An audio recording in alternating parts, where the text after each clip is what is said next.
I'm on. I know, I'm on mute. All right, thanks. Thanks. Okay, yeah, I just have to change the title because it was on this one from yesterday. So I just want to just do this. Hang on. So that we don't have people thinking we're having another $1 haul. I didn't realize that this changed it for.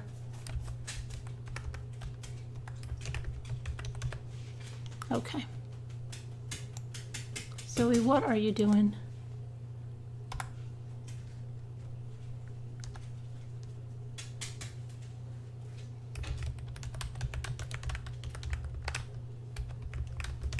Okay. So, hang on. Now I'm going to come back to the other chat. So just 1 second. All right. Now that's going to be the. I have realized now I've got to change that every day. Okay, so now 1 second. I've got to get somebody a number. So just hang on 1 second here. Zoe, what are you doing? All right, hang on. I'm coming back to the chat. I was trying to come on early tonight. I thought I was, and every 5 minutes Jimmy was telling me something else. Okay, so now let's see here. All right. Editor. Now I can look at who's here. Okay. GB, you're number 1. See, I saw it. Mandy Hall. Hi. Hi, GB. Tabby. Silver. Hi. Mooka77. Lisa. Hello. Janet. Mary Kim. Audra. Juliana. Mystery Truth Seeker. Joe Glover. Baby Vlad. Jessica. Janae. Two Scooter. Julie. Jeannie, hello. You're not late for once. No. Deborah, hi. Lisa H. Deborah, did you get your invitation to Zoom? Sergio, hey. Veronica. Julie T. I was just thinking about you today. How are you doing? Where am I?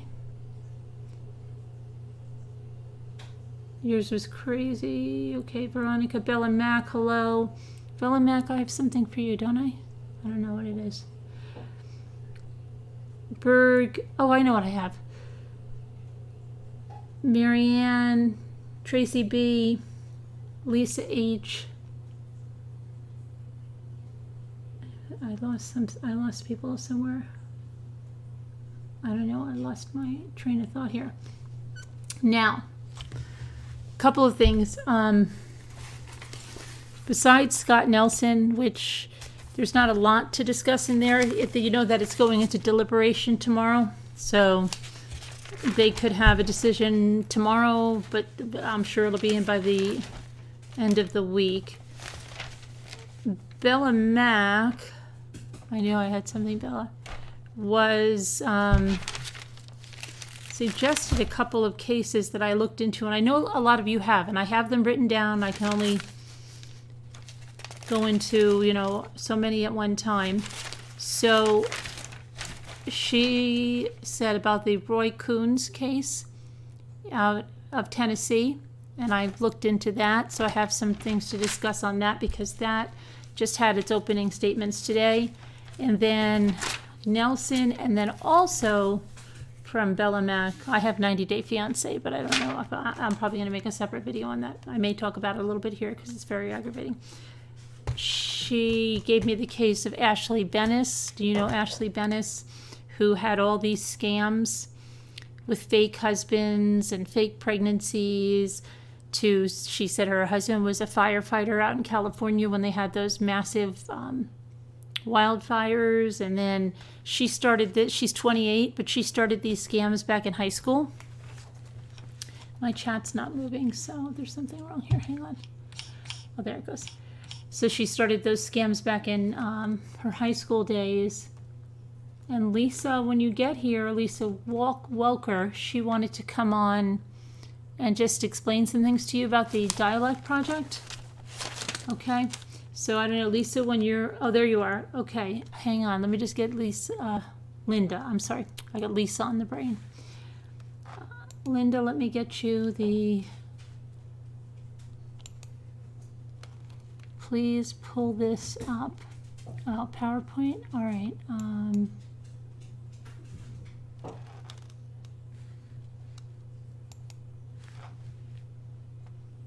Called Dialect. Okay. All right, I'm going to send you the number. So we'll let Linda come on, and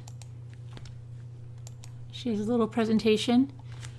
And then we'll go into Nelson and then this Ashley Benis, which is a really interesting case of just how far someone will go. Not one time, not two times, not three times. She wore the fake belly. I've written about those fake bellies on my blog, okay? So, yeah, to scam people.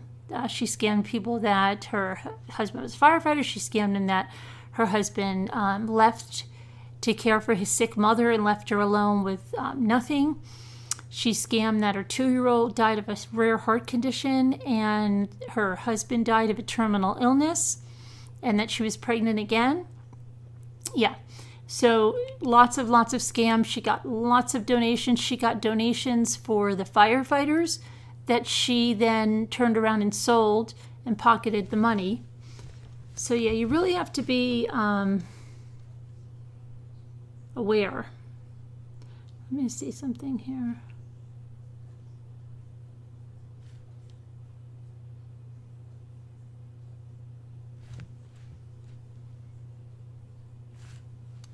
Hang on. I have to get back in the chat. No, I have to get that PowerPoint thing pulled up. Just 1 second.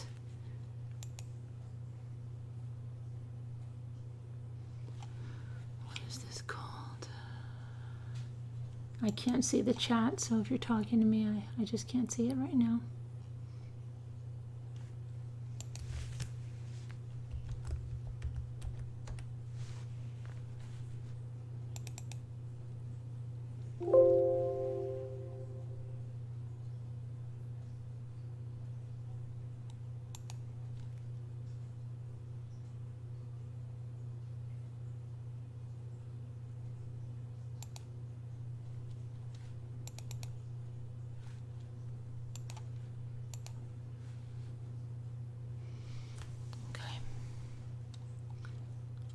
All right, so we'll wait for Lisa to come on. Linda, oh my gosh, why do I have Lisa on the brain?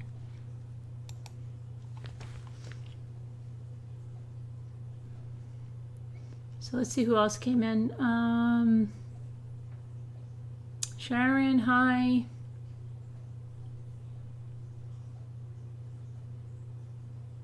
You start. Oh, you got it? You got the interior. Is it a work from home, Jeannie? Congratulations on the 22nd. Oh, fake bread. Did you hear about the fake bread? That's apparently what they serve at Luke's school, the fake bread. And along with the fake chicken and the fake pepperoni pizza.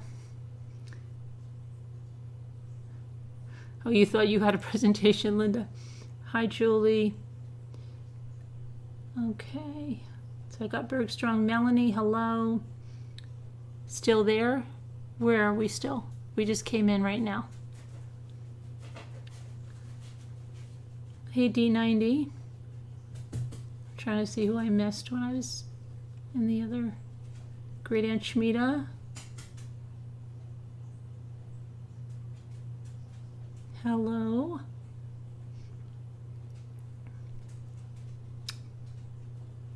Lisa H, I think I got you, right? Trying to see what's going on here. Sabrina. Tam. Tanya. Evie. Joanne Dallas. Jokina. Wildlife. Mary Hendrickson.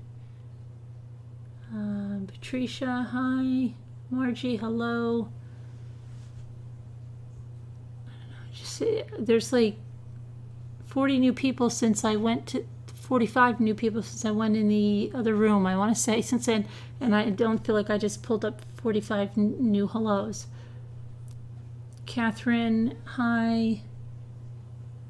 Shavita, hello.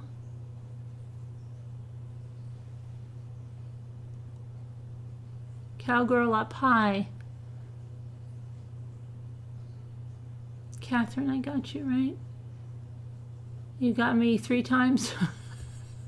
Okay, it's better. Irish eyes. Mrs. Roger Rabbit, hi. Tinky, hello.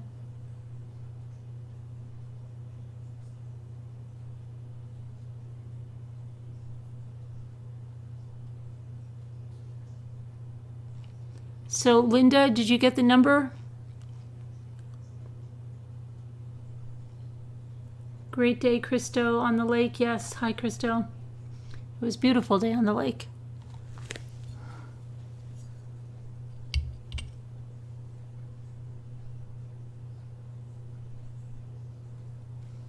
What needed to be said? What happened? Yeah. Hi. Carolyn? Hi. Hi.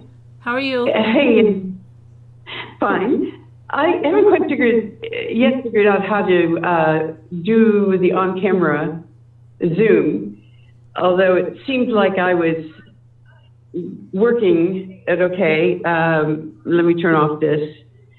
And so, and I don't know if it's possible, I did that PowerPoint, if you can pull it up while I talk, like kind of like a voiceover, so that I can see it. I mean, I have my notes here as well. I was hoping to have, to kind of have them see my face and then the PowerPoint and you too. So to have a three, you can't figure out how to work the camera?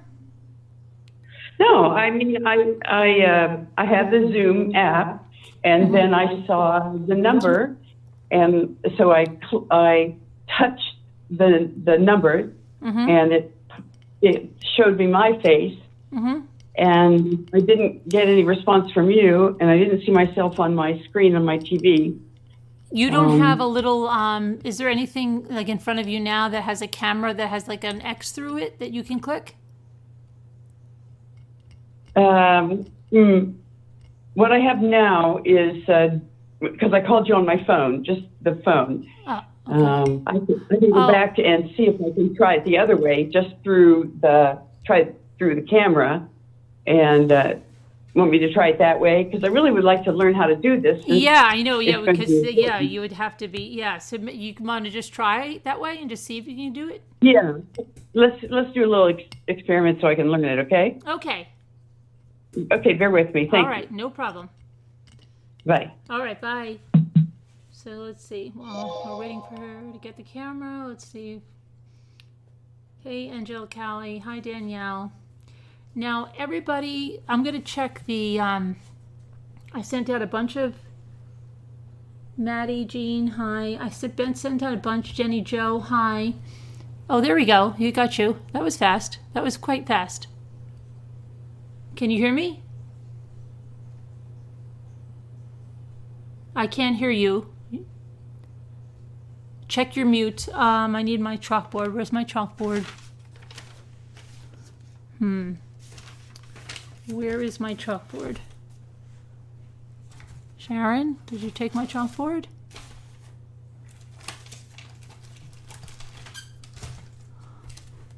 I think Sharon took my chalkboard because it said the cat was mine. Oh, here it is. Now I've just got to find my chalk. Here, hang on. Hold on, Linda, I'm trying to write something to you. Hang on. Just hang on a minute. I've got to find my chalk here. Here's my chalk. Hold on a minute. There, now I can hear somebody. Oh, okay. I was just writing to you that you're on mute. See?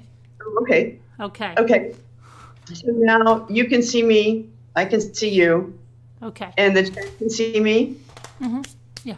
Okay. Good. Yeah, everybody can see Linda and everybody, right? Linda's good. Linda's pretty. Two Scooter says, okay. So you're all good. So they can see you now. You need me to pull up the PowerPoint right now? Yeah, is that good? Okay. Let me pull it up. Okay. Okay. So everybody, while she's pulling it up, I wrote to her today and I said, can I please have equal time to promote the panel that we're doing on dialect? And we're getting so excited about the crafts, and I can understand that. And I just thought maybe some people would be interested in it if we could talk a little bit about it some more. And I've been thinking about what we could talk about tonight. And So, so many of us are from different English-speaking areas, the various Englishes. So you see there, the panel will have different English-speaking people here. The people that are from the United States, and there are so many different dialects spoken in the United States and in North American, and that includes Canada. People in Canada have sort of both on the east, they have the Eastern Canadian dialect and the Western Canadian. And if you notice, and then also then we have people in the British Isles, and then in other areas, the Australians, New Zealanders, people from India, from people that were from Hong Kong, and then there are others. And so if you'll, Carolyn, click on to the next slide. Okay, 1 second. Look at the others. Okay, there you go. Okay. Look at the different, all of the number. I mean, it must have a delay on my TV. You should have the North American English slide, right? So look at all of the, this is one model. There was, call it a topoi of the various kinds of dialects that are spoken in the United States or in North America. And I'd like to see if you can locate where you might find yourself. So for example, Random Guy Jeff, you might find yourself in Ozarks, right? And I said that I can speak Appalachian. Carolyn, where would you locate yourself? Well, definitely not New York City because I know, but I would, let's see, Hudson Valley. Okay. Let's see. Where do you think we would put, if we were going to cast, who else comes on a lot? Let me see. If we were going to cast, let's see, we have, who comes on a lot? Joanne. Where would Joanne be? Anybody want to? She's in Ohio, but Ohio would be in the kind of the Midwest. Where would we put her there? In fact, I found out today that she and I grew up in the same city. Wow. Kettering. And so we've yet to really touch base upon that. So that was a fluke. Mm-hmm. Where is Foxy Bot from? Louisiana. Louisiana, definitely. She speaks Creole. Mm-hmm. The Gullah. I don't know if anybody speaks that. So I would like to encourage people that maybe there was one person who said that she's from Chicago. People from the Detroit area speak through their nose a little bit, and so do Chicago people a little bit. Bostoners have a distinct mm-hmm. dialect and so forth. So I'd like to hear some of the different kinds of dialects.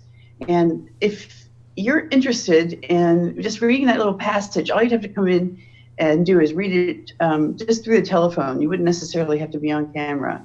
And so we can hear the various kinds of natural dialects that we have in our community. And then those of you who want to turn to the next slide. Next slide, Carolyn. Okay. Mm-hmm. So see if you can find yourself anybody there if you're in those regions. Casbot is the Geordie. As they say, Geordie? Yeah. I wanted to encourage her to be Geordie, and somebody else is Geordie too. I wish she would agree to just come on and read 6 sentences in the. Who is that? Bella Mac? Yeah, right. And then Diana's going to read it's from Scottish. Mm-hmm. And so, Maui Chickadee is in. I think she's in Ireland or Scotland, right? I think so. And the Little Bee Cakes is Irish. Oh yes, right. Yes, Little Bee Cakes. Encourage her. Mm-hmm. I don't know if anybody's Cockney. Anybody in the Western Someone's Manchester? in Yorkshire is Mandy Hall, she says. Yeah. That'd be great if she would want to call in and read that 6-sentence rainbow passage. The received pronunciation is the Queen's speech, the polished speech. We have people from Australia, right? At least one. Oh, yeah, Somebody- yeah. I think Deborah Stillwell is from Australia. She's here tonight. We have Lily Bell. She's in Australia. Anybody from New Zealand or? Yeah, we used to have that. Speaking of, because I'm writing down people I haven't seen. Juanita, who used to be here a lot, was from New Zealand, and let's see. Hi, Manager 3 Monsters. I don't know. You're from Joe from Monroe, Michigan. Oh, good. Yeah, that would be great. Simon, interested in Dutch English. Very nice. Pennsylvania Dutch. Anyone that's interested, send me an email at Carolyn. I'll put my email here at truecrimechat.org, and then we can get you in the dialect group. Right. And I just want to give you a little bit of background about myself. My background, I have a doctorate in speech communication, and I have been a university professor. I just retired this May. So my background is in performance, and I do a lot with dialect and performing. First of all, it was characters in literature, and then I began to perform people in real life. And now I'm starting to be interested in performing people, and I see some fruitful exploration of people that are in crime possibility. So I started to think about performing and the relationship between dialect and criminal forensics. So if you turn to the next slide, Carolyn. Yeah, okay. 1 second. There's some connection between the studies of dialect and criminal forensics, which I thought might be interesting for us to explore the theory and research about the ways in which people use the study of that. And I just listed 2 of the ways there in terms of how it affects jurors in their decision making, how their understanding of their prejudice in terms of their understanding in their decision making as a juror, and how criminals can mask their identity by shifting their dialects. But there are other ways that dialects are factored into the criminal forensics world. So we might explore that and have an open time of discussion. I'd like people to think about ways in which you have different words. Today on your really wonderful Carolyn Cousteau goes exploring in the aqua world, you were talking about the first part of the British people saying puss, puss, puss, puss, puss, instead of kitty, kitty. It was a perfect example. and animals respond to that shift. So I thought I would just mention that. If people could think of different ways that we even call to our animals differently in different dialects, that would be a great example. So that I would encourage people to sign up and let's explore the different ways that we can relate to one another and learn more from each other about how we speak. Okay, And very good. the prizes, like Carolyn has prizes. So maybe I was thinking maybe I could find at the dollar store like a little Chatty Cathy, or help me think of prizes we could give to people, or what kind of contest we could have. The best kind of euphemisms that we have in our dialects and so forth. Very good. Anyway, that could be fun, I think. This off, okay. And yeah, so I think that you got a few more people that have expressed interest tonight. And if anybody's watching this on the replay, just go to that email that I put in there, Carolyn at truecrimechat.org, and just request the dialect group, dialect panel, whatever. I'll know what it is, and I'll put you in the Slack group. Okay? Okay, I'll join you in chat. Yes, Thanks a okay. lot. All right, thanks for calling in. Thanks for explaining. Bye-bye. Okay, bye-bye. All right, let's me get over here with this now. Okay. So who else do we get here? Hi, Candace. Hi, Carol. No time. Miss Jagger, I got you. No, did I get you? I got Roger Rabbit, Mrs. Roger. I'm confused. Irish Eyes, I think I got you. Charlie Duck. All right, so I think, let me see, Simon, hello, Diana. You're in there, right, Diana? I think I already have you in there. You asked me again today, and I think we figured it out, I hope. And Joe Schmo, hello. Okay, so if we go to Nelson, the last they left Nelson, that he said, let me get my notebook. He was a homicidal maniac. That's when he got off the stand yesterday, on Monday, right? He was a homicidal maniac. And then today was Dr. Pritchard. Hold on a minute, I have something here. Hang on, it's in my way, I can't see. Okay, so they had Dr. Pritchard, and Dr. Pritchard went through psychological aspects, is that he has 3 key mental issues. He's antisocial, he's narcissistic, and he's borderline. He has depression, but it's just an issue. It's not overwhelming or anything else. He has IQ strengths and weaknesses. His verbal skills are his strengths, but he does a lot of victim stancing. That's the word he used, victim stancing. Welcome, Princess Joy Haflina, who just subscribed. Okay. And what's the victim stancing? Well, he blames Julio Dominguez, who made him do this, right? He doesn't recognize his responsibility in what he did. And the deliberations, like I said, they start tomorrow. And who is picking whose nose? What's going on?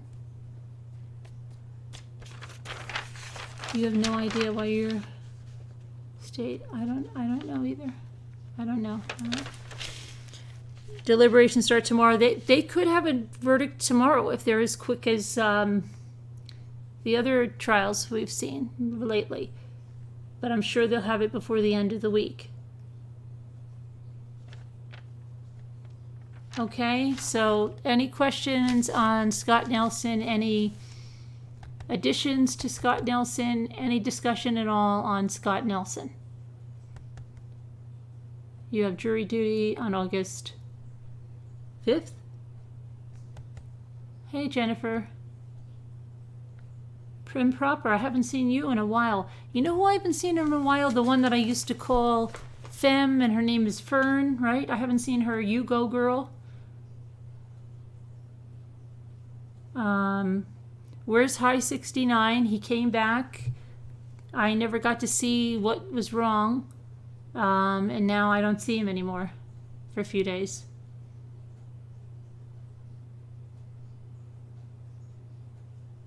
You think the jurors will be fast, Deb, BC survivor?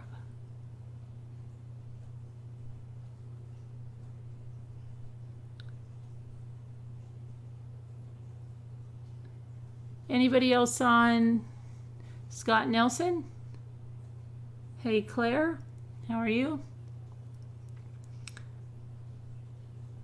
Scott Nelson, going once. Scott Nelson, going twice.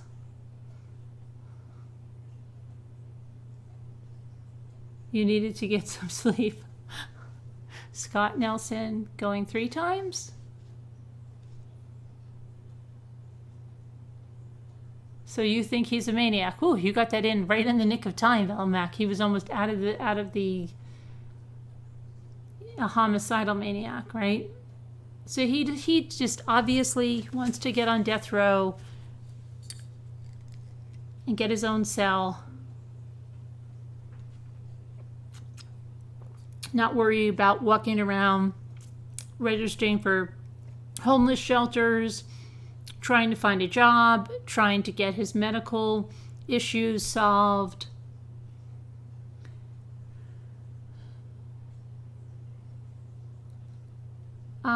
Sure. I mean, you can email it to me, Linda. I have a couple of things here that Scott certainly knows how to play the system.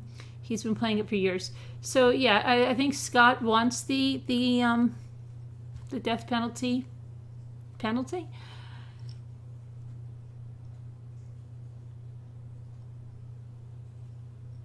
What's happened to the Moss lady? Remember? She was scheduled to be, of course we knew it wasn't going to happen, executed in June.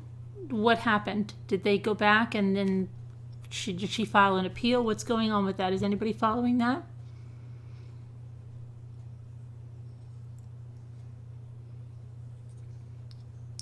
Anybody? Oh, moonshine? No. This is not moonshine. Jimmy bought this for me. It's a different kind of kombucha. Let me see. You can't see it. It says love. Isn't that nice? I said, how come you got that? I got it. I just thought I'd get you something. So he got me the love kombucha, which is, and it's lavender. Let's see. This one is water, organic jasmine, green tea, organic lavender, organic chamomile, organic, what is that? Damiana, organic rose, organic cane sugar, live kombucha, culture, yeast, and bacteria. Bacteria, I love my bacteria in here. It's delicious. And it is from Portland, Oregon. And they support ecology in classrooms and outdoors. Okay? Luke drank a lot of this. A bottle of love. So you have to catch up on the Nelson. You haven't been following. You're so behind. I just watched some of the Casey Anthony from TC. Okay. You could use a bottle of love, Joseph. Kombucha is just, it's a fermented tea. It doesn't taste like tea. It has more of like almost like a vinegar kind of kick. I know that sounds horrible, but bacteria.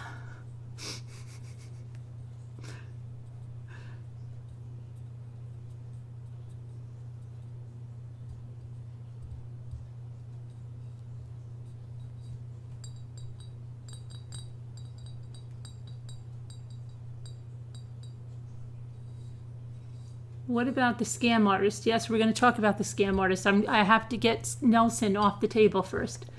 Anybody else have anything else on Nelson?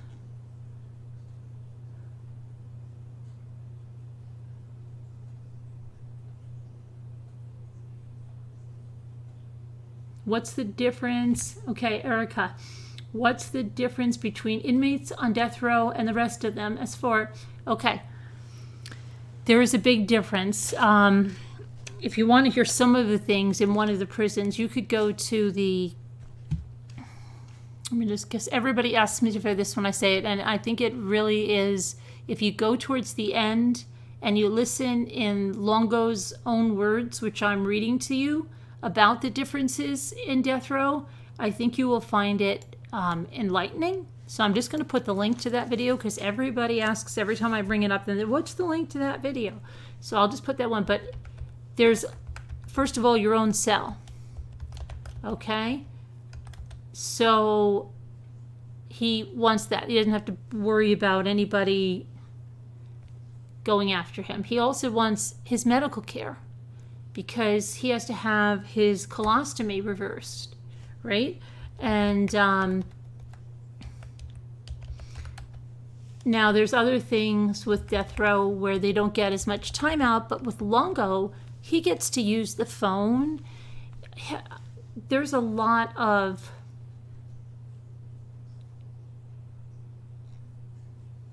I believe it's this one. Let me just make sure of this.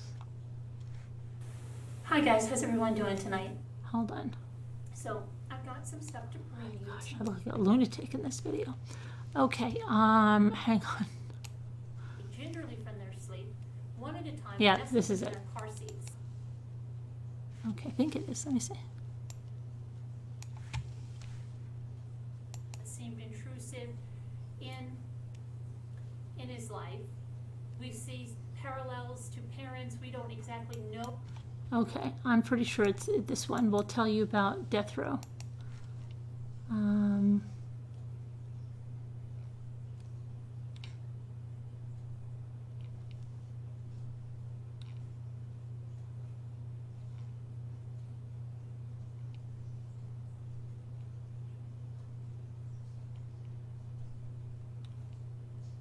Because I only made one on Longo, right? And you guys are like, I don't know, beats me. Okay, let me see if this will let me put the link in here. Okay, so anyway, those are some differences. Longo has a little flat screen. I think I have a picture of it in this video. In his cell, in the corner, he doctors up meals with spices that he gets from the commissary and everything. Like I said, he could use the phone. He was making money. You can hear the way he's making money from there, and the way that a lot of inmates make money. They get money deposited in their commissary by writing letters and stuff to people that are filled with things they want to hear. Certain clientele, you might say, sends letters to these prisoners, and he explains all of that. He was making fake stock trades and stuff. You should listen. Hey, J-Bells. So, no, J-Bells is 5 hours ahead of... Oh, you're somewhere else. Yeah, you're right. Never mind. Strike that. But I think she's 7 hours ahead of you. Are you 2 hours behind me or 3 hours? What time is it for you right now, Jessica? If it's 12, then she's 7 hours ahead of you. Okay, so, all right. And so, okay, now that we're having a deliberation tomorrow, let's just get a quick vote. Hi, Dad TV. Let's get a quick vote here. Type up a D if it's going to come back. Type up a DP for the death penalty, and then LWP for life without parole for Nelson. Those of you that are following, go ahead. Let's see what we have. What do you think the verdict will be?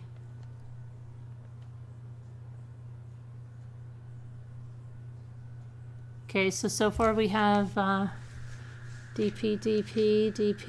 DP's in the lead right now. DP is really in the lead. We'll see if we're right. Wouldn't it be funny if we were right on a lot of things? I mean, the majority would be right. Now we're getting few life. Oh, DP's coming up again. DP's really in the lead now. Screw him over. Okay.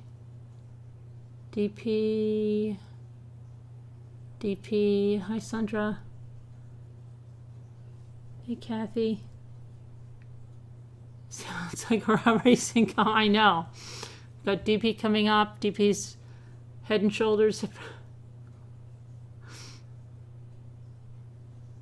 All right. So, okay. Well, the chat says DP. DP. Where's Charlene been? Is she gardened out? She probably can't even say up. Hey, Dylan.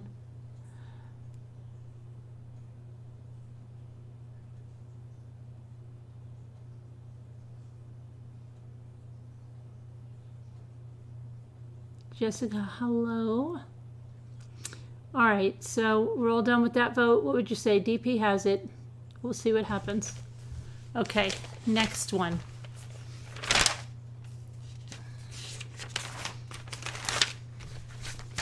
Before we get to the scammer, okay, who knows about Roy Coons? Did I call him? I think I put him down as Ray. I've got to change that. I think I put him down as Ray. I was thinking about Ray Combs. Wasn't Ray Combs the Family Feud guy? I think I put Ray over there in the title.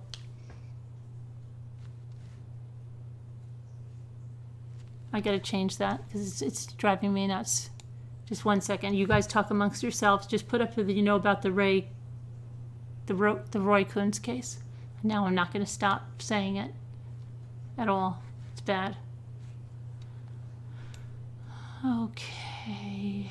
Yep, I put Ray. Hold on. Roy. Not Ray. Roy. Okay, that's all fixed. I feel better. Let me put my phone back on the charger. Okay. So where are we? Roy, do we have a Siegfried and Roy? I told you I made my daughter laugh. You can do it, Roy. You can do it. We're going to the safari at Great Adventure. We went near the tigers, and we had just seen something on 2020 about that. Okay. Quick email. Oh, you have a quick email? Okay, hang on. Keep up the Roy Coons stuff.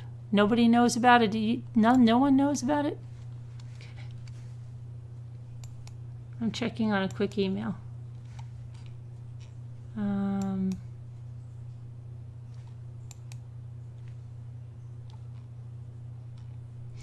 Okay, so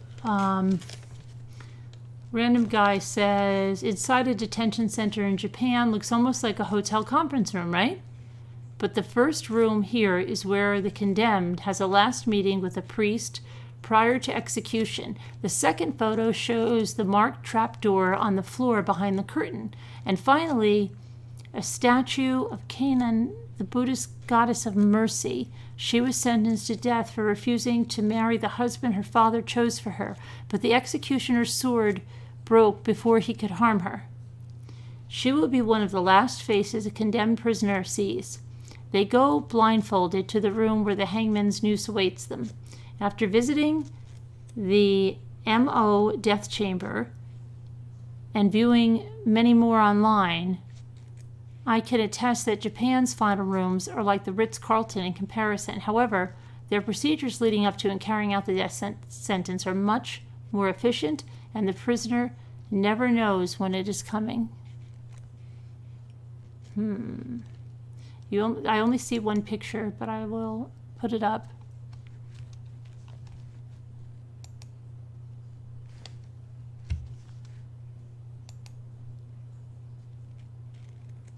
Oh, it's a collage. I apologize.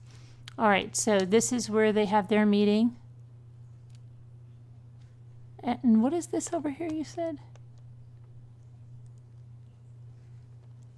And then this is behind the curtain.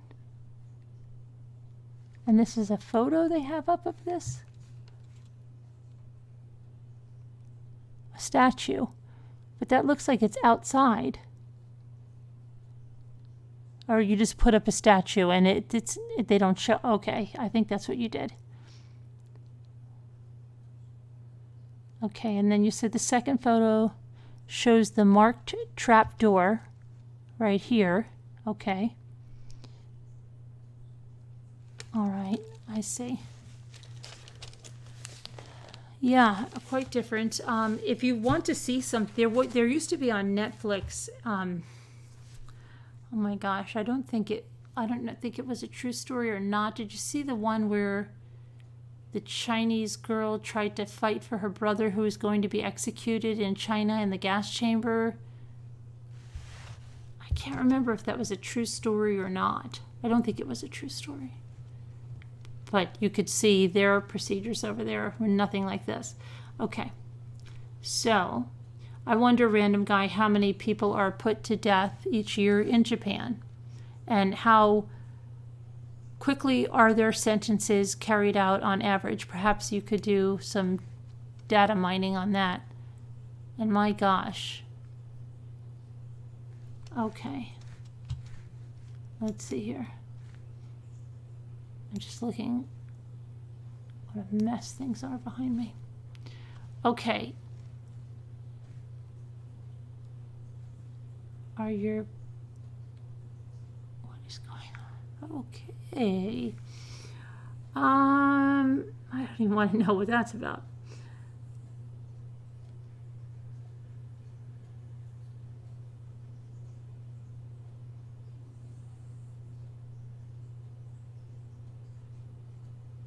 They won't release any records. Family doesn't even know. No, I mean, how they won't say how many executions they carry out per year.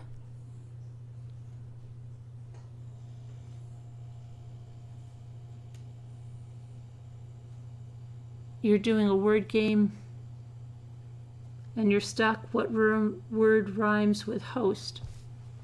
Hoist, hoist, joist.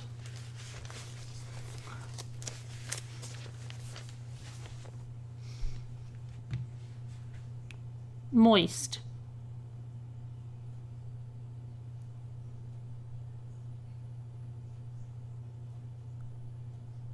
Did you get it?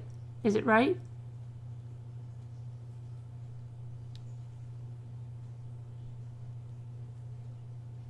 Okay.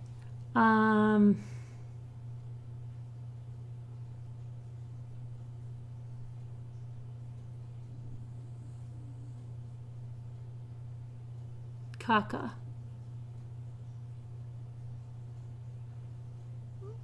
Want to get started to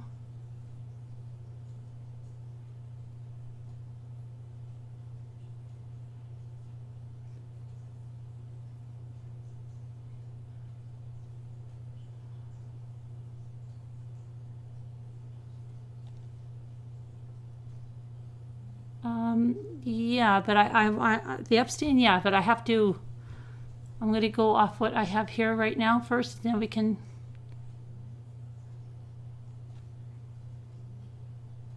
see what's going on there. So where were we? Okay, so Roy Coons,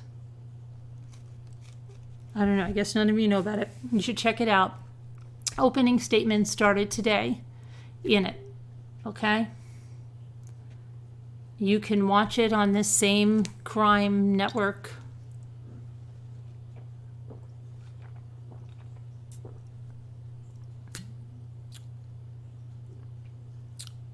I most certainly did, Claire. Okay.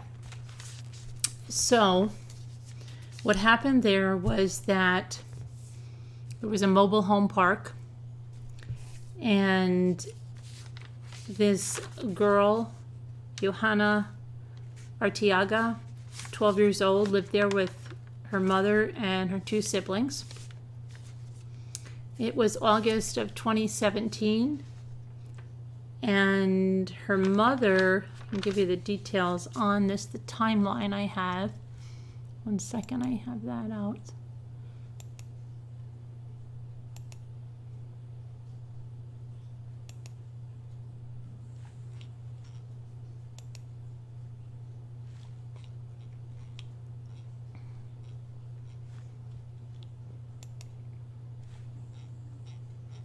Okay, so here I can show you some pictures as well. Hang on.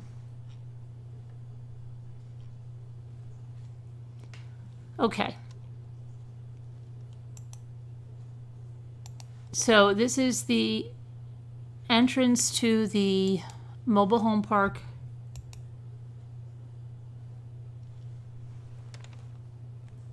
where 12-year-old Johanna Arteaga was found dead.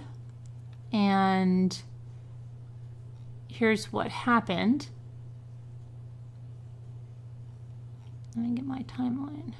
I'm going to get you another picture of the actual mobile home where she was found. It's right there. Okay, and let me see what else I can show you here. All right, let me take this down so that Cowgirl can hear me. Read my lips. That's what I meant to say, not hear me. Okay. So at 6:45 p.m.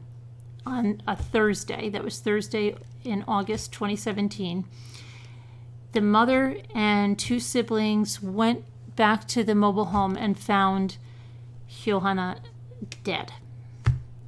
So her mother had lunch with her at 12:30 p.m. and then she returned to work at a local dry cleaning business. Her mom last spoke to her at 5:30, which was an hour and 15 minutes before they went home and found her. Okay? Before returning to the mobile home where family members found the girl and called it upstairs, the emergency dispatchers.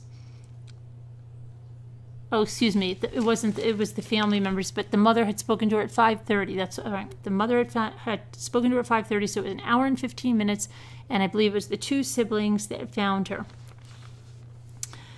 So let's see. Then after that, they processed the scene, of course, meticulously.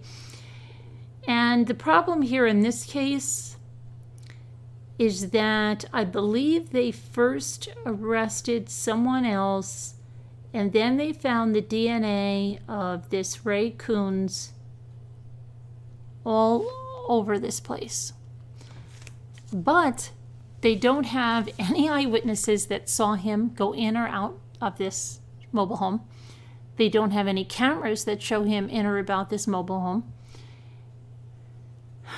They just have this DNA, which the defense, okay, let's go back to the opening statements, because here's where it's interesting, okay?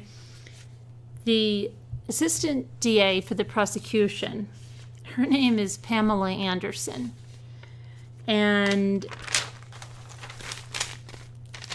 she made like the jury's eyes glaze over today because she started just speaking about DNA evidence, okay? Which DNA evidence, when you go over and over and over it like that, it can just cause them to zone out. It's speaking so far over so many people's heads.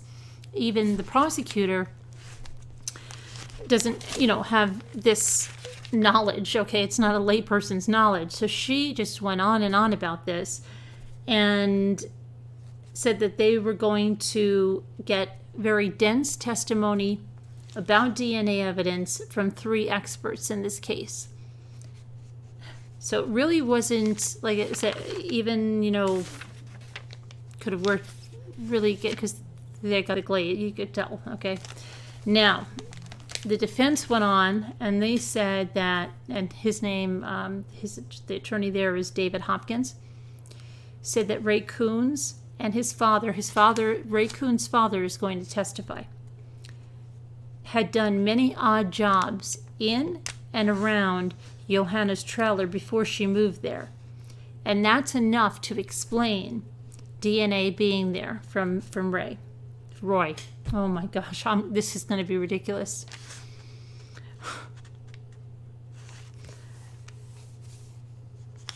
The case is going to be more about what you don't hear than what you do hear. There's no witnesses, there's no video footage, and there's no motive. This is what the defense says. The trial is expected to be about 1 week in duration, okay? So this Roy lived 2 doors down from Johanna, and this can be a death penalty case. Again, this is in Tennessee. She was strangled. There was an attempted rape but it was an attempted rape. That's what they said, okay? And so it's a felony murder and an attempted rape that he's charged with. She had been home because she had a roller skating accident or a rollerblading accident. And that's what I have for you guys on that. But the trial will be starting, I mean, the opening statements for today, you can follow along at that crime channel. I'm just going to go back in the chat, see if anybody has any questions or anybody's familiar with this case. DNA evidence, sounds like torture. It's,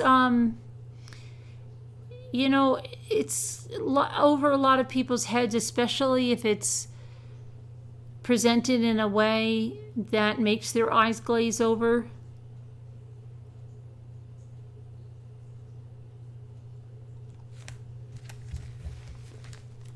He should be put in a room with Tennessee parents. What is Roy Coons? Sunny Bunny. DNA, yes. Let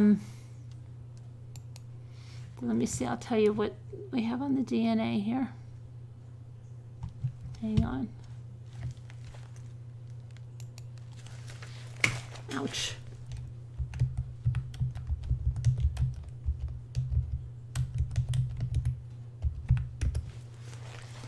Okay, so,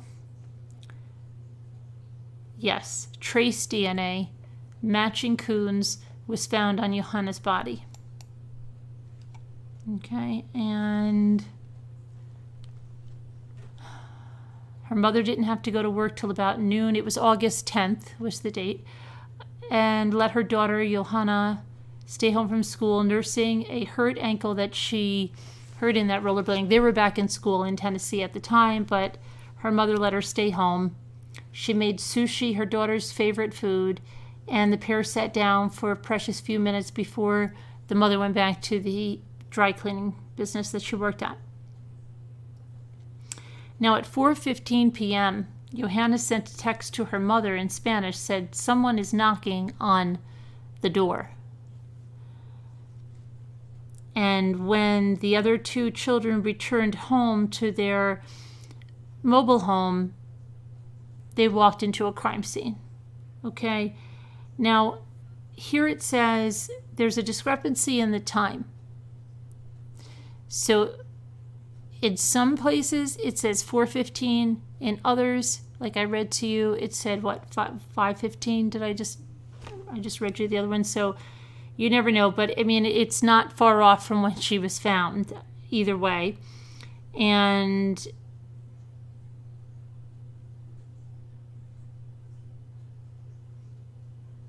so when she was found, she was laying on the floor of her bedroom. She had a karate belt knotted around her neck, and blood had collected at her ears and the corners of her mouth. Her pants were down, but like I said, she wasn't full. It was an attempt.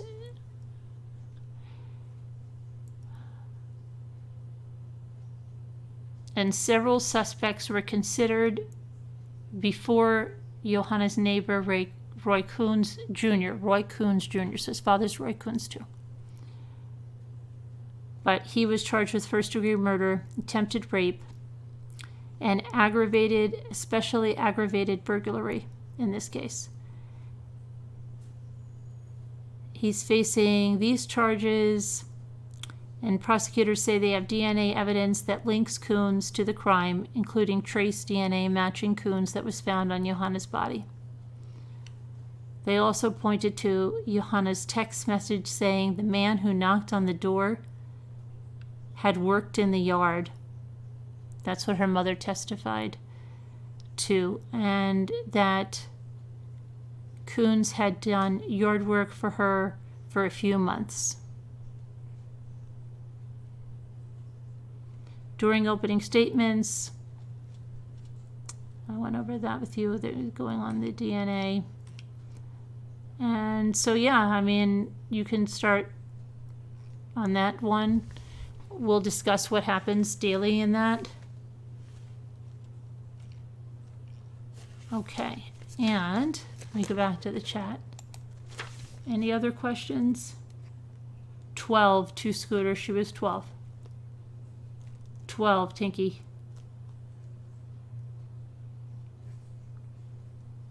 Started watching today, Brooke Strong. Okay, good.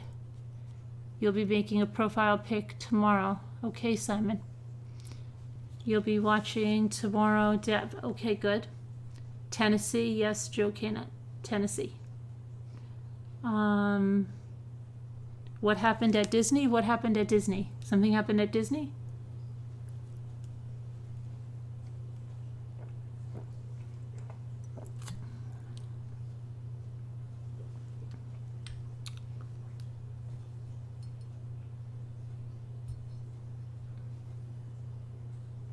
What's going on? You're having a heart echo? No, wait. An echo? You're not having an angioplasty, right? Because my brother had one of those and they found something and then he had to have surgery, but it wasn't. It was soon after, but I don't think it was. Was it immediate? I don't think it was. Maybe? Was it immediate? I can't remember because I was pregnant with Ethan. And an echo.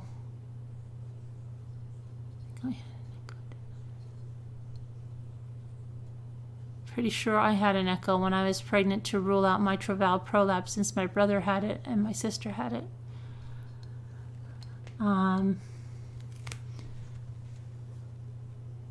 You're going for that tomorrow, random guy? Prayers everything's okay. No, but I'm not sure yet besides the echo. Haven't had one in years. Why do you have to have it?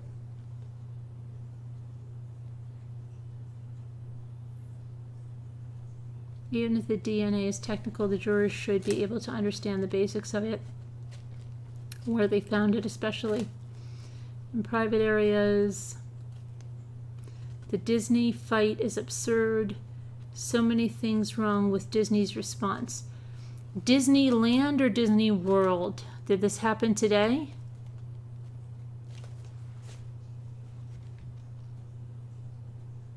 Family fight at Disney? Mrs. McJagger, you're not blocked.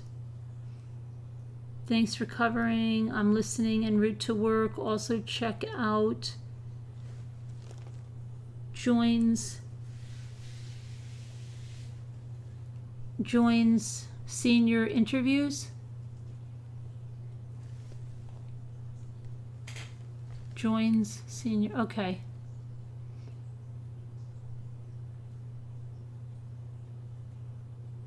It's, look up Roy Coons, Irish Eyes.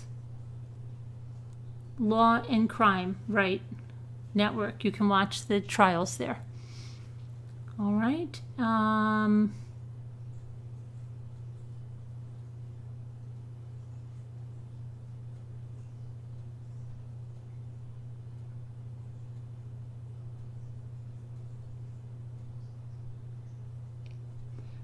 All right, let me just check out what happened at Disney because now I have to see what happened. I told you a lot of things go down at Disney that are not pretty and are not magical. A lot of, I saw knockdown, drag out fights between married couples calling each other every name in the book right in the, because people are just, they spend so much money there. And Jimmy just said to me the other day that they raised their prices again or something. And he's like, now so many families can't afford to go. I'm like, they couldn't afford to go before the prices were so high. Okay, they just keep raising them.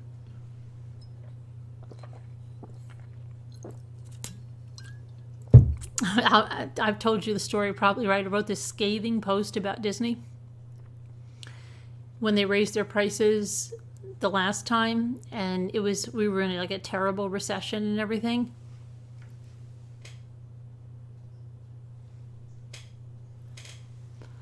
And I'm just looking at a watermelon. I put this on my blog Facebook page, and it was like, good going, Disney. Just when families have it really tough, you go and up the admission price for your theme parks. And then I brought a reference to the Mr. Mom movie, where, remember when Terry Garr was working on that campaign for that tuna, and for the recession, they were going to bring down the price of that tuna to help out families. I'm like, why don't you take a cue from the Mr. Mom movie and then bring down your prices so that families can enjoy these memories with their children instead of hiking it up when they're having a hard enough time. And it went like wildfire, okay? It was shared, and I'm like, oh my gosh, right? Because I work a lot with Disney. I'm like, oh, they're not gonna, I swear to you. Uh-oh, hold on a minute, my Zoom. Did I kick that out? Hang on, I'll be right back. So within like 24 hours, I had an email that I was again an ambassador for their preschool parties, that they send me like Disney suitcases and all this stuff, and I have to do this. And I'm just like, oh my gosh. They didn't even, I don't know. I have no idea. But yeah, I did that and then got that other thing. It says I was idle. Why was I idle? Should give you a warning before they just do that. They should say, you've been idle for some time on Zoom. Do you want to continue with Zoom, before they just take you like... It's not like I have the free version that they do that after 40. I don't even know why they can't give you a warning. Maybe I've just set something up in my settings, because this is getting annoying. All right, let me get back to the Disney. I'm going to check this out. But yeah, Disney family fight. Oh boy. Disney Brawl. Okay, so this is Disneyland. Okay, out in California. Video shows a violent family fight at Disney as stunned parkgoers.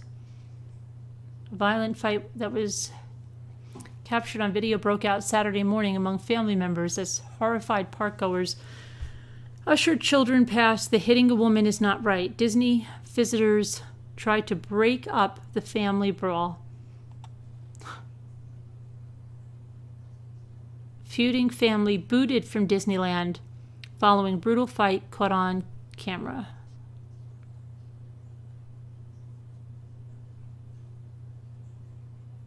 The video, dated July 6, 2019, shows a group of family members. We do not condone this behavior.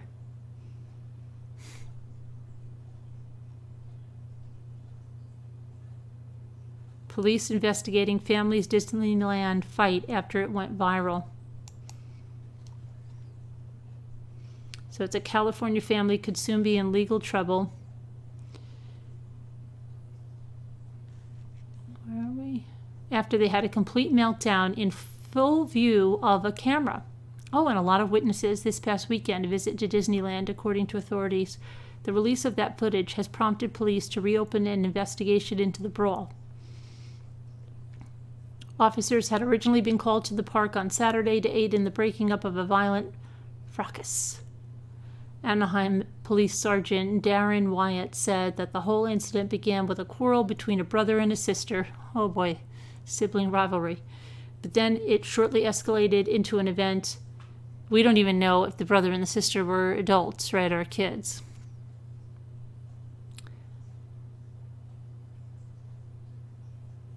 But that shortly escalated into an event that got other family members involved. And you can see just how quickly in the clip below. The video has been gaining increased attention since it was posted on YouTube on Sunday. The clip appears to show a woman spitting in the face of her brother. Oh, so they are adults. Prior to an escalation that would involve hair pulling and some slaps and punches being thrown. The event lasted close to 5 minutes, despite a few instances where it looked like things were cooling down. I'm surprised Jimmy hasn't found this because he likes to watch this kind of stuff. And a number of people were knocked to the ground during its duration. The event reportedly took place at Mickey's Toontown, because that's a very, that incites that kind of violence there. No, they don't condone it. Remember that. Disney does not condone that, guys. At a few points, family members as well as onlookers tried to de-escalate the situation. But that had little long-term impact, and eventually security responds, though it appears to have taken a while. And after the fight had ended, Anaheim police reportedly arrived on scene. Family members decided not to cooperate with the police. Nope, not doing it. And they were instead escorted off of the premises. Any type of violence is inexcusable, will not be tolerated, said a spokeswoman for the resort. Those involved were immediately removed from the premises and turned over to the Anaheim Police Department. At the time, officers declined to take further action, citing the family's lack of cooperation, but upon seeing the video, they have reopened the case and will work in tandem with prosecutors to decide if charges should be filed. Police further added that they're unaware of what caused the fight specifically. They also said that no injuries were reported. You can watch the entire footage. Though be warned, it's graphic at times.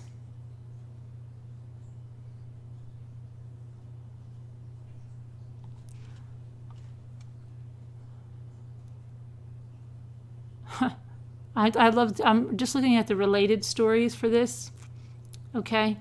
Malfunctioning escalator, mistaken for gunfire, causes panic at Disneyland Paris.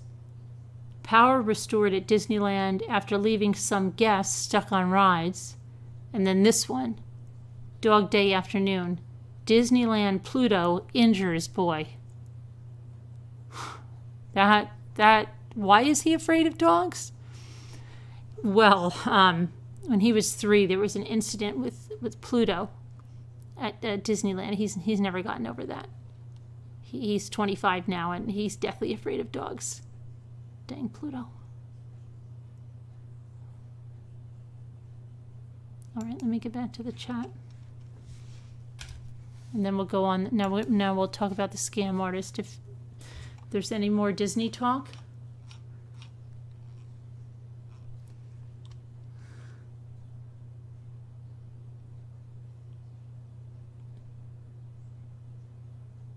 Disneyland hates when the police come into the park.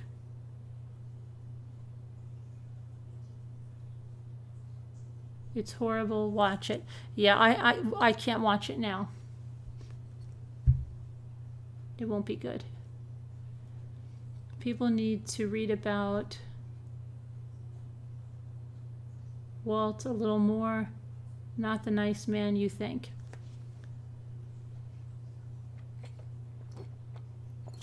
You know what's funny? People don't do a lot of reading. People, Johnson & Johnson? There's a documentary made by one of their grandchildren. Have you ever seen it? And probably a lot of you don't know. Maybe you know now, you see these lawsuits and stuff. But I don't know if you're aware that Johnson & Johnson knew that there was the formaldehyde and cancer-causing chemicals in their baby products for years before they changed the formulation. For years they knew. Okay? Go watch the documentary. And one of the grandsons out on the golf course, and they say something like, let them be. They purposely deceived the public. They didn't put any warning that these shampoos, baby, everything has to be reformulated.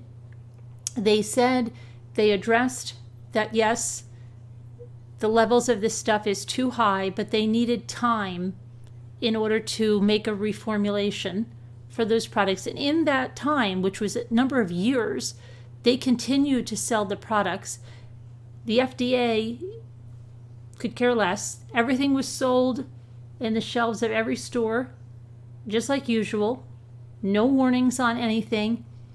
And they were laughing all the way to the bank with people, okay? And I tried to explain this to people for years. Don't buy that stuff. Don't buy that stuff. It's loaded with formaldehyde. And they are going to, I would even show, some would wake up when I showed them the documentation that said they were going to reformulate it, but Johnson & Johnson said they had years to do it. And they were going to sell it, and they were totally allowed to sell it on the shelves. It's not even just the talc. The talc is one thing, but the shampoo, the baby wash, all of that stuff was loaded with formaldehyde and all of that. I won't touch this stuff. Okay? I don't even care. If you watch the documentary about them, it's bad. And my first cousin is a big executive with Johnson & Johnson. And I don't care because she knows I go on it full force. It's wrong. They are beyond. Go watch the documentary the grandson made and how they talk about the consumers, the public that they sold this stuff to. So, but again, it's not just the talc. It's all of their products. It's not just the talc.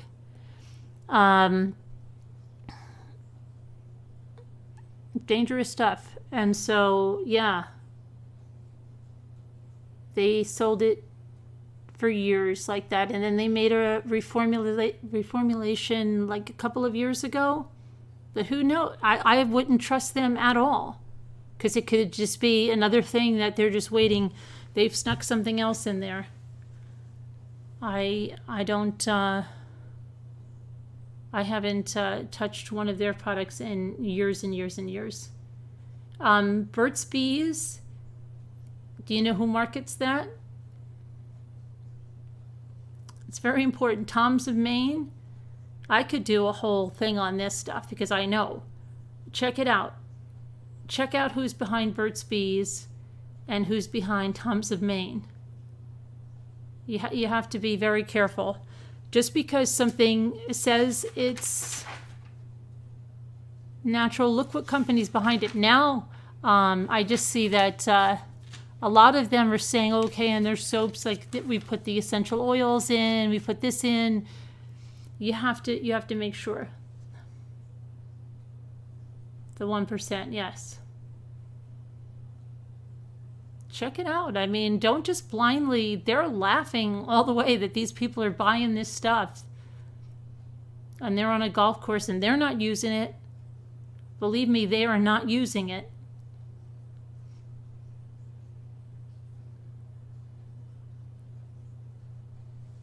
So, how did we get on that? Oh, somebody said about Walt Disney.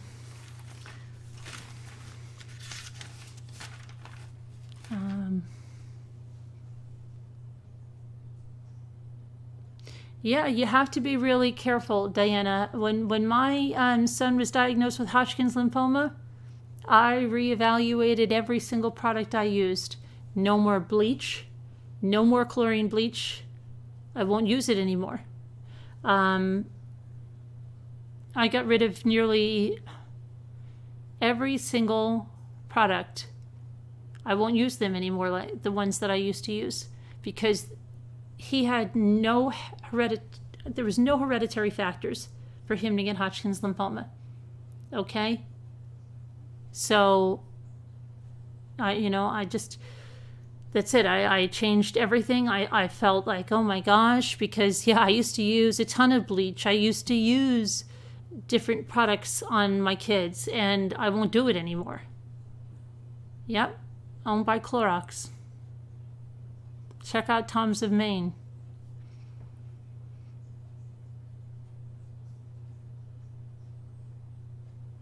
No, the tea tree oil, no. the tea tree oil is okay. While if you're thinking of lavender, you have to be careful with boys because yes, it has been caused to cause breast enlargement and stuff like that. So I don't use lavender detergents or things like that in anything that goes on my men.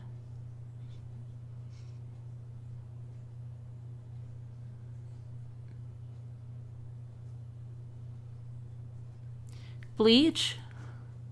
Okay. First of all, Sharon, the one thing, bleach, let's just say you mix it with something that you shouldn't. You can be dead within 5 seconds. You'll collapse dead on the floor. You won't even have time to make it to a phone to call 911. People are killed every year with mixing bleach with something. Okay, so let's say I'm not going to mix bleach with anything. The fumes from bleach. I used to wonder why, because I used to use bleach like crazy, right? But bleach is a wonderful thing. Everything is so clean. First of all, people think that bleach is this great thing that if something's gone, if the stain's gone, that it must have like killed it, sanitized it. You did that? Yeah. She's lucky to be alive, Danielle, because a lot of people don't make that. But go read about what bleach actually does. But the fumes from bleach, I used to use bleach and my nose would burn. Like I remember going to a PTA meeting after I used bleach and my nose was burning with the smell of bleach. I couldn't get it out of my nasal passages for the longest time. And go look at the dangers of chlorine bleach. Gone. That will be truthful at the end of the day. Money talks. Yeah, but you have to be your own advocate. You have to decide what you're going to use. Yeah, vinegar. There's a lot of, some people make their stuff. Some people, it's caused a lot of people to go back to basics really, or to find a company that they feel really good about.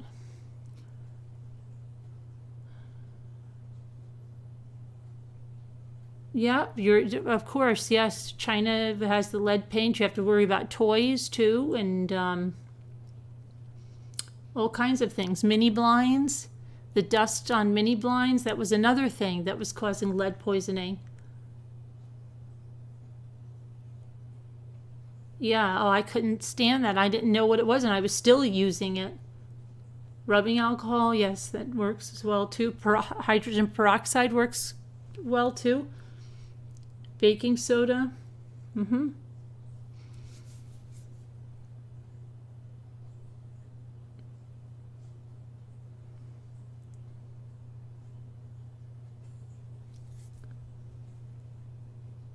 Oh, lipsticks. Yeah, lipsticks. Yep. Makeup in general has a lot of really bad stuff. Did you hear like the stuff that they sold at Claire's had arsenic and stuff in it, right?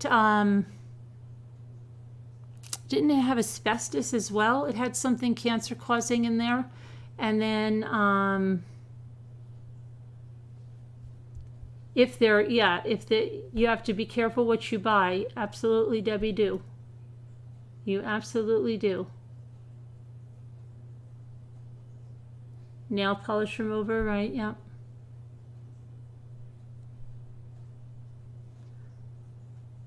Oh, China. A lot of people buy tea and stuff from China, right? The pesticides that are used on that. Do you understand how they spray in China? That a relative of my niece lived over there. They transferred her husband over there for, I think, 4 years. They paid him an enormous amount too. They kept his house here in New Jersey. They paid for the house in New Jersey. They paid for them to move. It was an incredible deal, right? So they lived in China for about 4 years. And she said that when they would spray outside they would do it, I think, once a year, twice a year. The guys spraying didn't even have masks or the proper clothing on. And it was so bad that even in her house, closed up, her eyes were swollen. She had a Shih Tzu that was completely so sick from it. I mean, almost like deathly ill from it.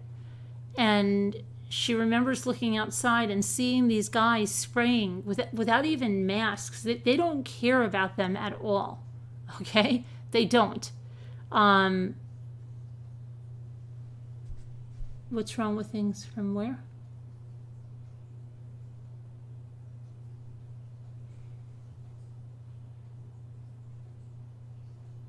I will check on that. Well, I'm fairly certain it's the lavender. But you say we stopped cleaning. It was horrible. So the teas and stuff that are over there, a lot of them have pesticides, and any food products and stuff have pesticides. And be careful, because a lot of the fish products now that you're buying, if they're frozen, check out where they're coming from. Shrimp and things. That's why, yeah, it's really bad. So yeah, there's a lot of stuff. The more natural you can go, the better. Lemon and water, essential oils, like I said, peroxide, cleaners that are made with essential oils. Just know what you're using. Where's Pencella? You want to call in?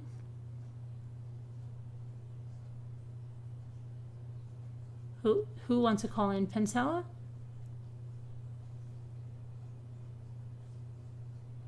Oh, forget that Roundup, and they're still selling that crap. I don't use any of that. That was 2011, and he had surgery, and I'm not offline, I'm online. No, I'm not online. I am online. What's going on? No, I'm not on. No, I'm here. I'm totally here, guys. Refresh your screen. All right, do you have me now? I don't know why you guys are saying I'm offline. I'm on. I'm here. Am I not here? I was gone? My thing didn't show that I was gone. You sure? Okay, well, yeah, he had 17 after the surgery. He had a PET scan, and there was nothing else showing. And so the oncologist and the radiation oncologist said that he really didn't, they didn't even know that it was Hodgkin's. He had so much stuff done before that.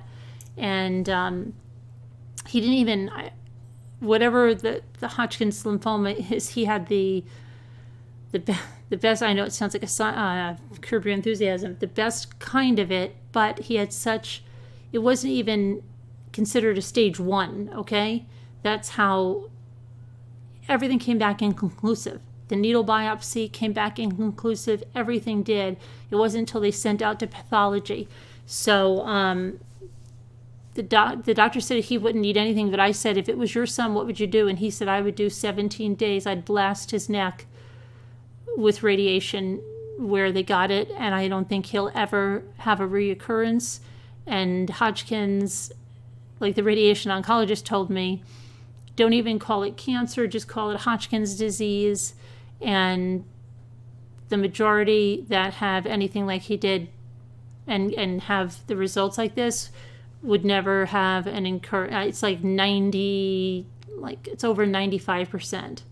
So he had 17 days of radiation, and thankfully hopefully he'll never have any other repercussions.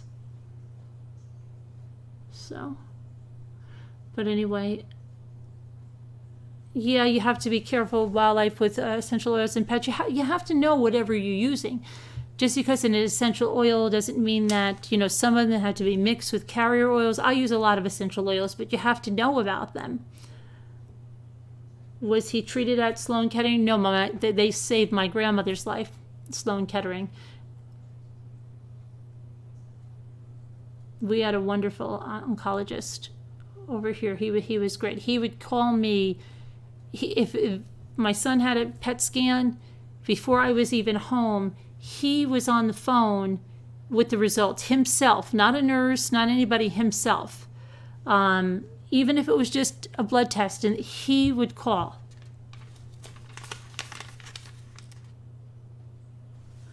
Yeah, I do plan to do one like that, Teresa, like just show you some things that I clean with and some things you can mix up and use. Okay, so let's go to, we went to Disney. Let's go to the scam girl now, okay? Scam girl. Okay, so this is Ashley Benis, and she's 28. Blonde girl, thin, Southern California woman. When they had all those wildfires out in California, this was one of her latest scams. She would write posts about her fake firefighter husband, who was Shane Goodman. That was his name, his fake name, okay? And she would go on and on about how he was out there fighting the holy hell of fires. She would collect donations, okay, all kinds of things, from air mattresses to blankets to food that was supposed to be donated to the firefighters, their families, people.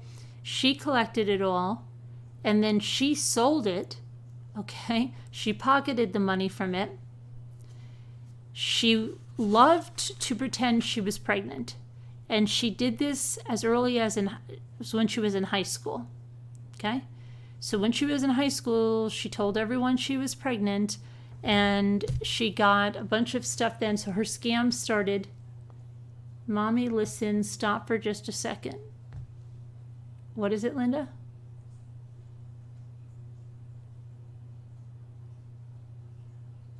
She's a sad person using kind people's donations when she didn't need it. Scott Nelson's name is Scott Nelson. Scott Nelson's name is Scott Nelson.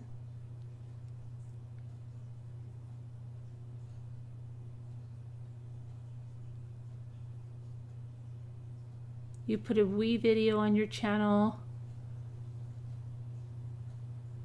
that you created about 10 days ago. It's about your mangoes. Please go and have a look. I will. Okay, Diana, 1 second. Remind me when I'm done with it. Just remind me again. The man's name we voted on tonight. Well, Scott Nelson. Is that what you wanted to know?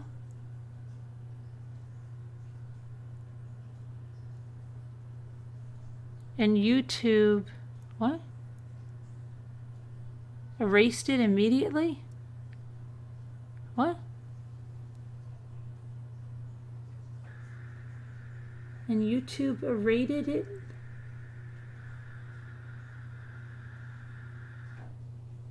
I think, and I don't know what's going on with what you're saying.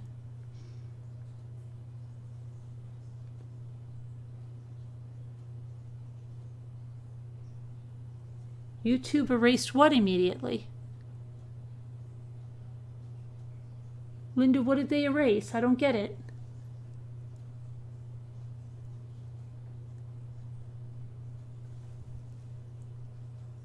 What did YouTube erase?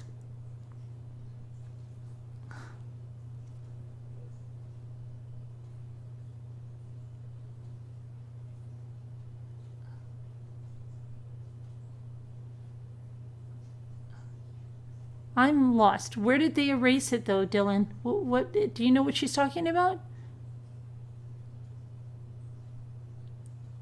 No. We didn't vote on Roy Coons. We voted on Scott Nelson.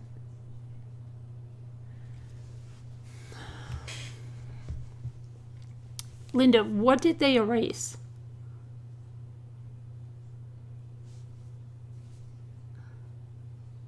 She's saying the name is automatically...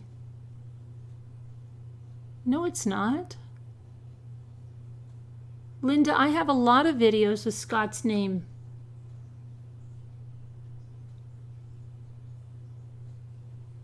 Look, everybody's typing. I pulled up Scott Nelson and his name is here.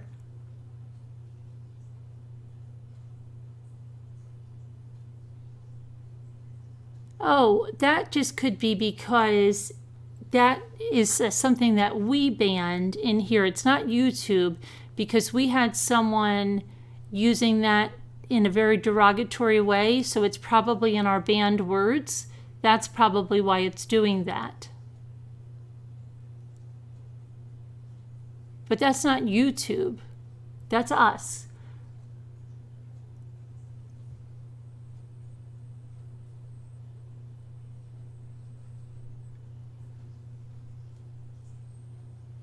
Okay, so Linda, are you all good now? Okay, now where was I? So she started faking back in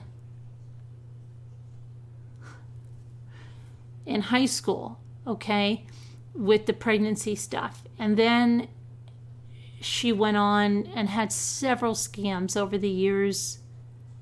Okay, she went so far as she worked as a nanny, and in her charge was a 2-year-old little boy. Well, she dressed the boy like a little girl and took pictures that she shared on social media as her daughter, okay? And her employer saw her son dressed as a girl, and that this nanny was using her son in a scam, okay?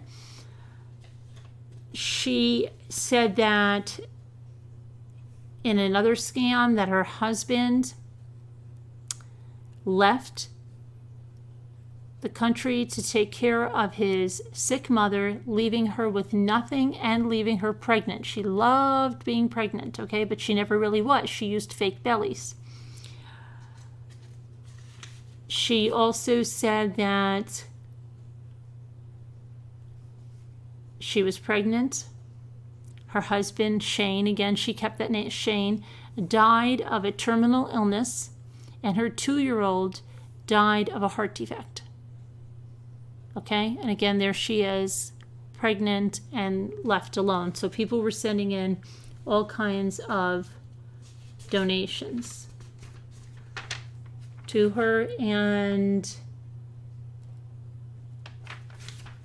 so that is an interesting case that I'm going to be going into in a little more detail. I'll probably make some type of a video about it, but I just wanted to see, has anybody heard about this case? This is Ashley Benis again from Southern California. Have you heard about it?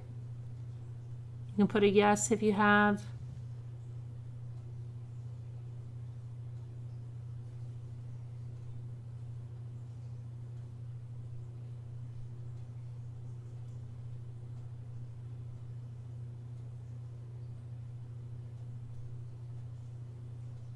No, yes.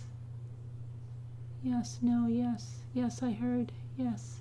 No, no, no. The no's have it. Is it a case you'd like me to go into some more detail about in another video, like probably one that's standalone video? Would you be interested?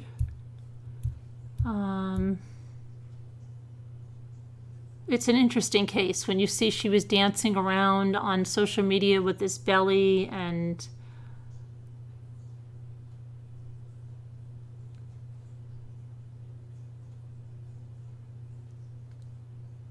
okay. All right, so we'll check that one out. I'll get more information. Bella Mac sent that in. Okay, and Jeanette, don't worry about what you don't worry. It's okay. I'll send you an email. I did get your email. All right, so where were we now? Did we discuss everything that we came to discuss? Yes, I think so. All right, did I miss someone that wants to call in?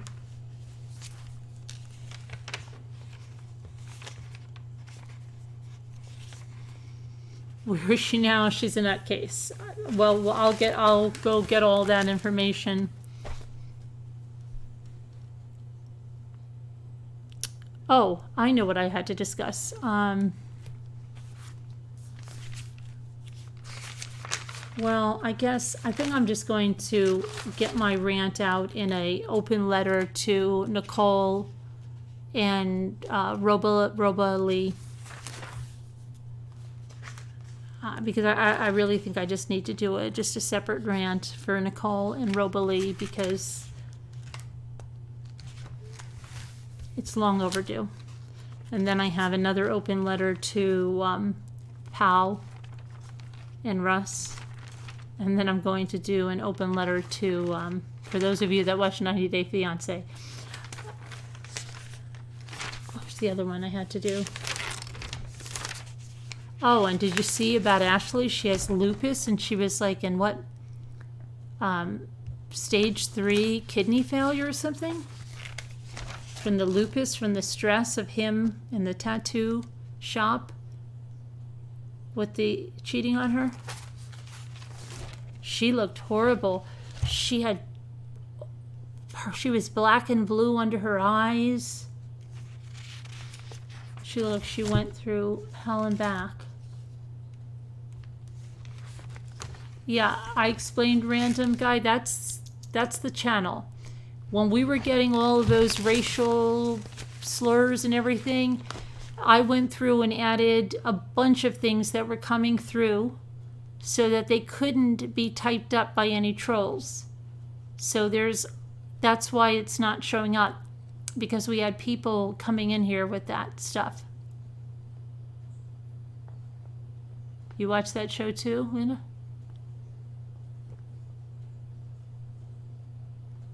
So that's why we got rid of that stuff. All right, now let me take a look at the emails. Okay. Oh, Diana. Diana asked me. Hold on a minute. Hold on. Diana, let me just... Okay, Diana has a... What was that? Diana has a short video.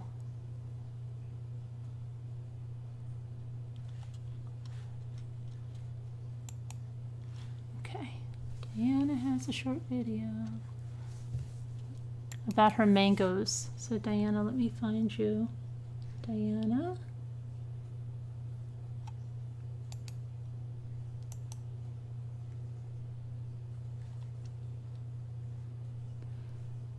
Okay, I hope that this is not going to throw my chat off. I'm going to just go to your channel.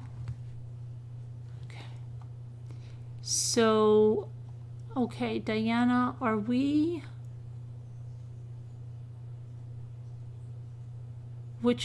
doing mango seeds, I suppose, right? Okay. I'll subscribe to you. All right. I didn't know you had a little channel. Everybody else, you can just click on Diana's name in the chat and you can subscribe to her as well. If you so choose. The past few weeks.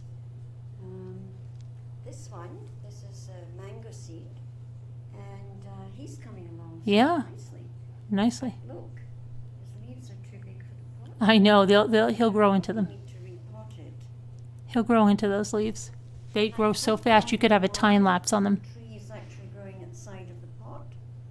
What happened was I popped them in horizontally.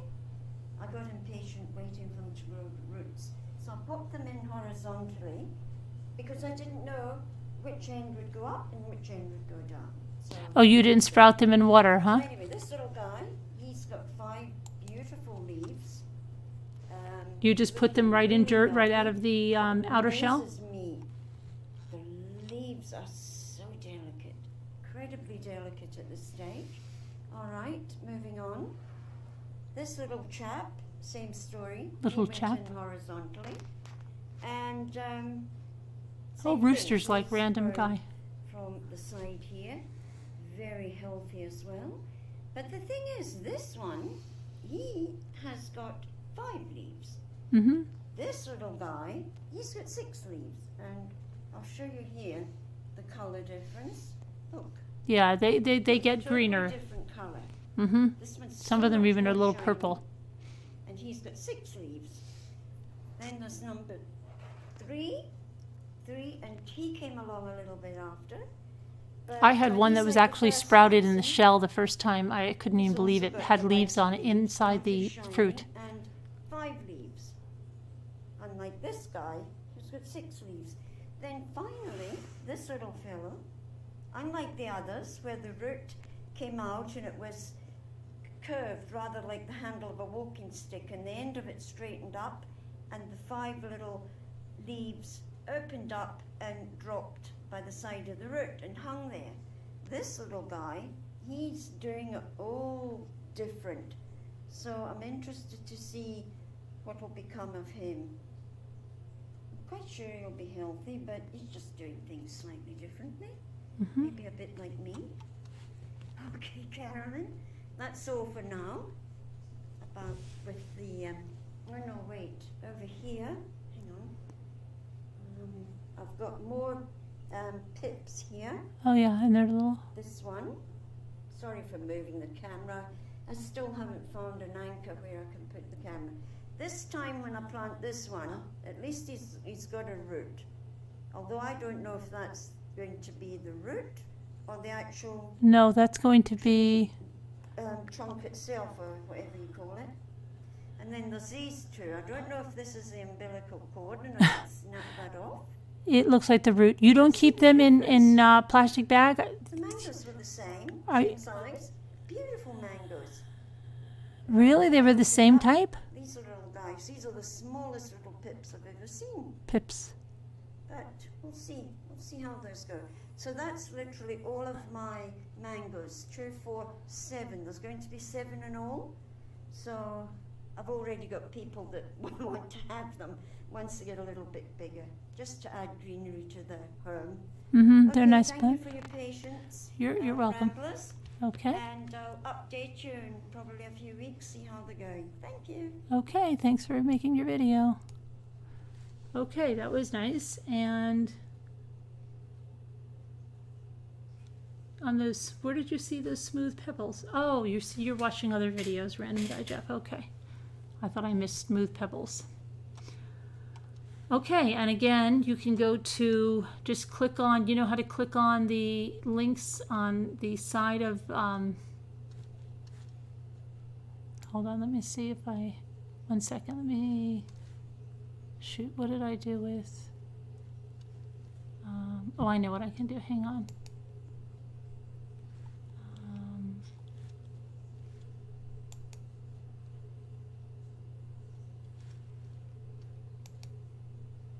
Oh, no, no, no. Yes, yes, yes. No, no, no, no, no. Hold on. I'll be quiet.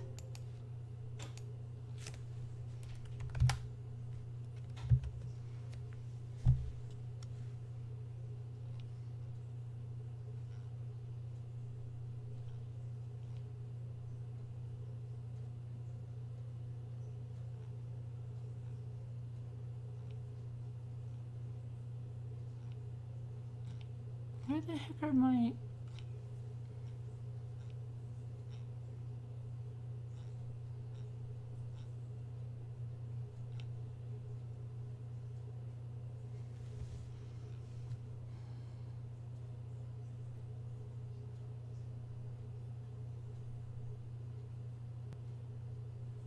Where are my liked videos? How come I'm not seeing? I'm just trying to get to, just put the link up for Diana's channel.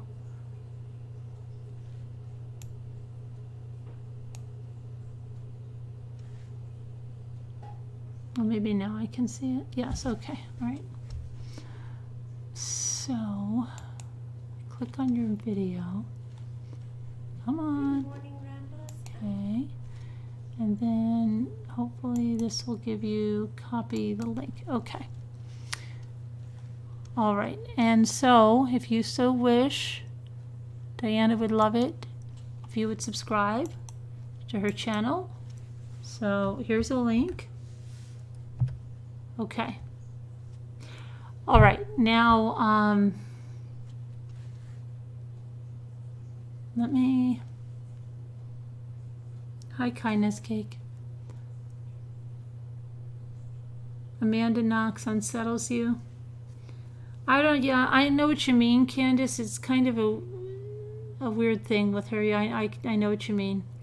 Carolyn, would you email me instructions to video call? Yeah, do you want to call now? You just go to you have to download the app. And then, correct, UK people? He just downloads the app and then enters the meeting ID. And then it'll let you video. Did you want to do that right now, Swifty?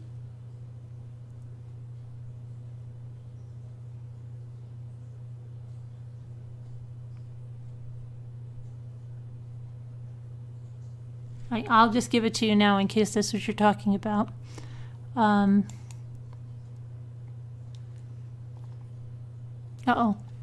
I don't want to share my screen. I want to invite someone.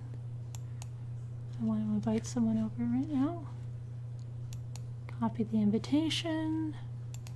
Okay, I'm going to send you the invitation. You're going to go in through the Zoom app only. Don't do the number. You need to get the Zoom app and do that. So whatever phone you have to go into where you can get another app and do the Zoom app. Hang on.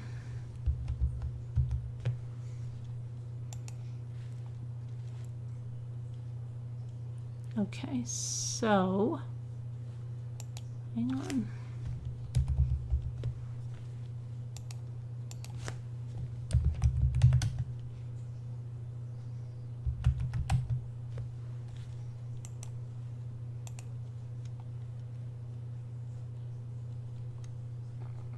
So you don't want Skype for Business.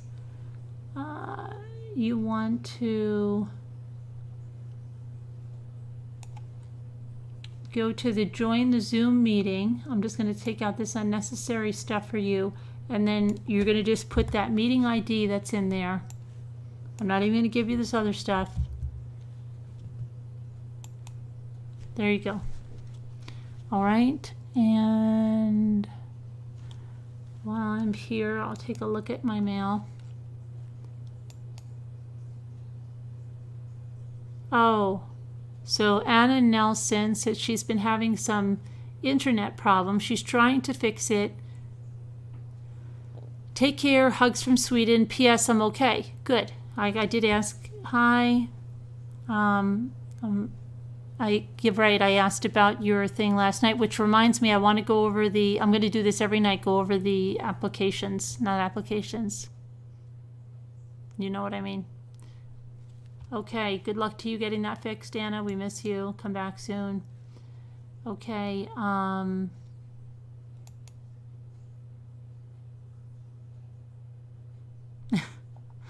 tell Charlene she's fine. She's having a hard time staying up late. I'm just glad nothing's wrong. I'm not worried. I'm just worried that something was wrong. I'm fine.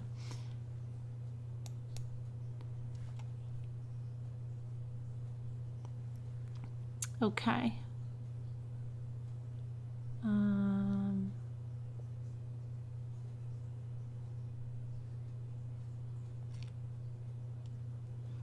Okay. So what did I have?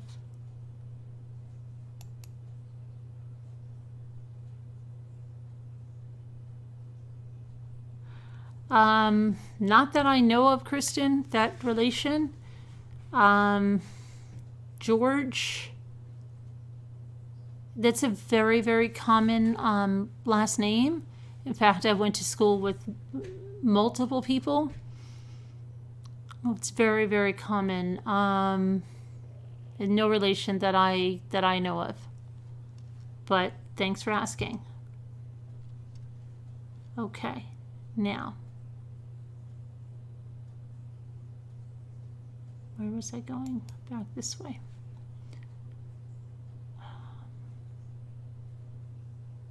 sorry, I'll get you added probably by tomorrow. Let me go in to see who has not responded to a Slack invitation. Okay, so hang on.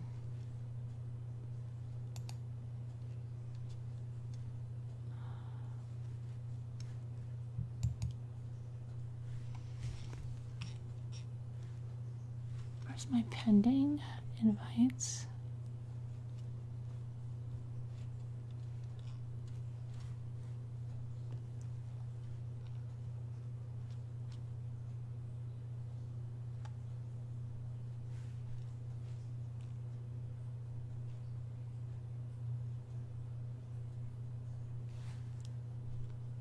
Hang on.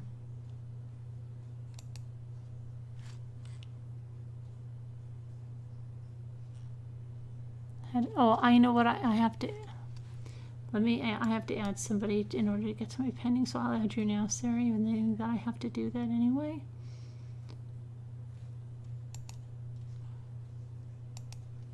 Okay.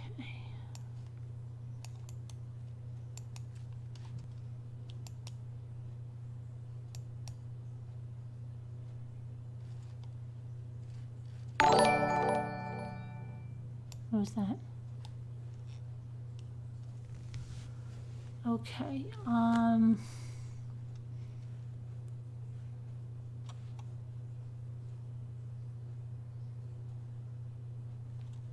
you want dialect, sorry, dialect. And more people, continue. Wasn't Stephen coming in, was it?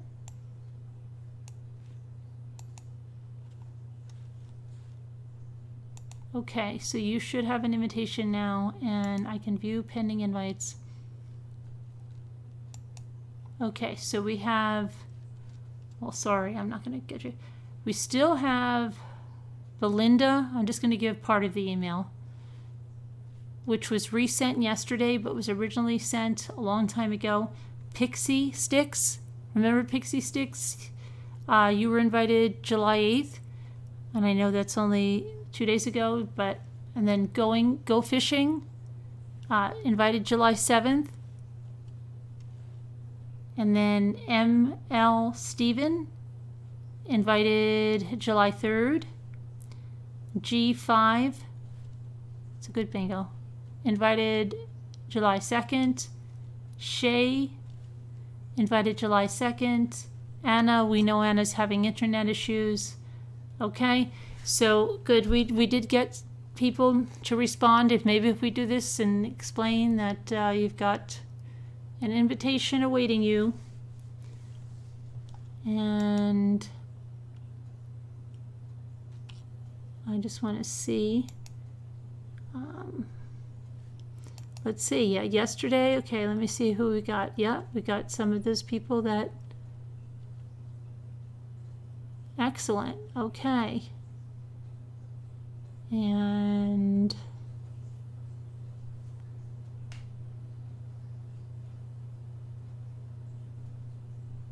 good. Yep, a lot of you that, now if anybody's not sure, you should show up in a group, and then you should be able to start chatting with people. And the craft group, we will break it down into subgroups. All right.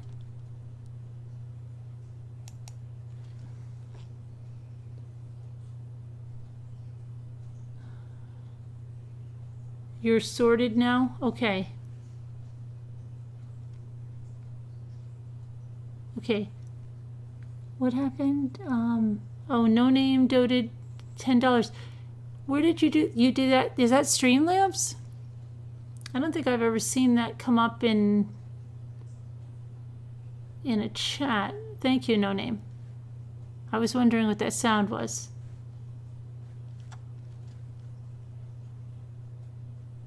Oh. What's that about?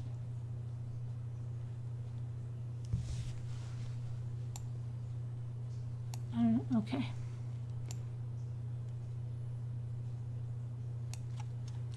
How come I'm not seeing the chat? Join the craft cult of Carolyn. Drink the Kool-Aid. And come on. Yeah, don't be afraid to show yourself on video. And if you're really freaked out, get yourself a wig and some funky makeup. That wasn't you. Well, okay. Well, oh, no name. Why did I say...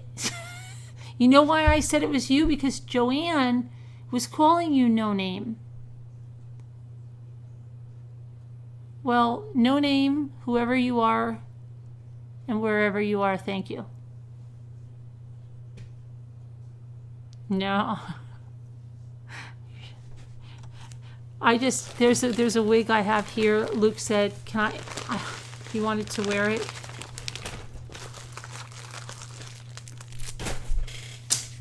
What was that? Oh, bobby pins that came with the wig. Look at this. Look at this wig. Isn't that very attractive?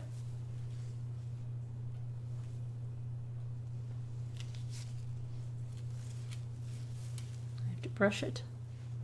It's my little pet. I will hug it, love it, and brush it, take care of it.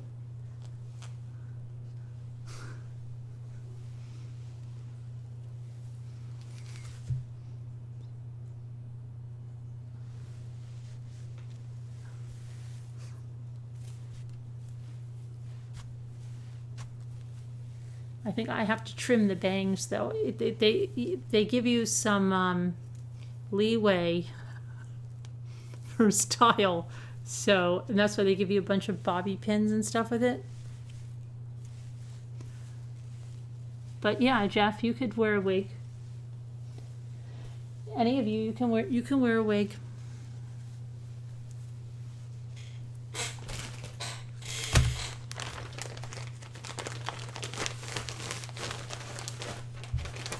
Dare you to wear it to Alice Cooper.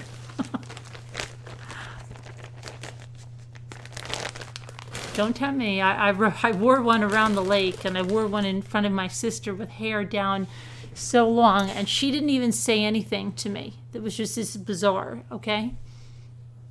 Which we hadn't seen each other in like 2 months, maybe, not even. Did she think my hair grew that quickly? I don't know. But I would freak my kids out at the bus stop. I would go in different wakes. My hair color, but different lengths. Really long hair. I really want the one that's the comic, because you can get those on Vipon. Anybody looking for wigs, go to Vipon. You can get wigs really, really cheap there. So you can just play around with wigs and have a fun time. But they had the one that had the ponytails, and it was different colors, and it said, "Oh, great for not Comic-Con, cosplay," which is what, adult dress up. Okay.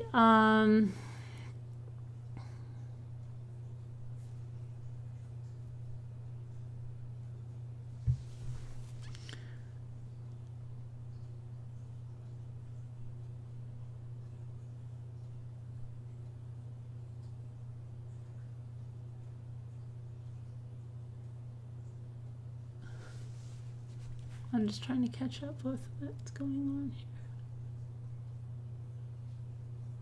With bed hair and no makeup, so not camera ready. Yeah, they have to get camera ready.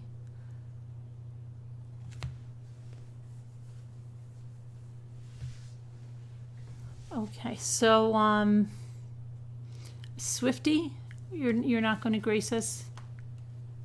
Yeah. You're not going to grace us with your presence, Swifty?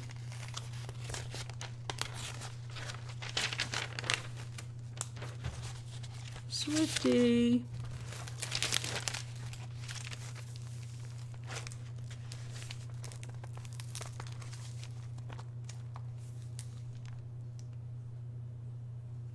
Oh, I mean, I have to go in the bathroom and I have to cut my bangs, my orange bangs and stuff. I can't just put it on camera.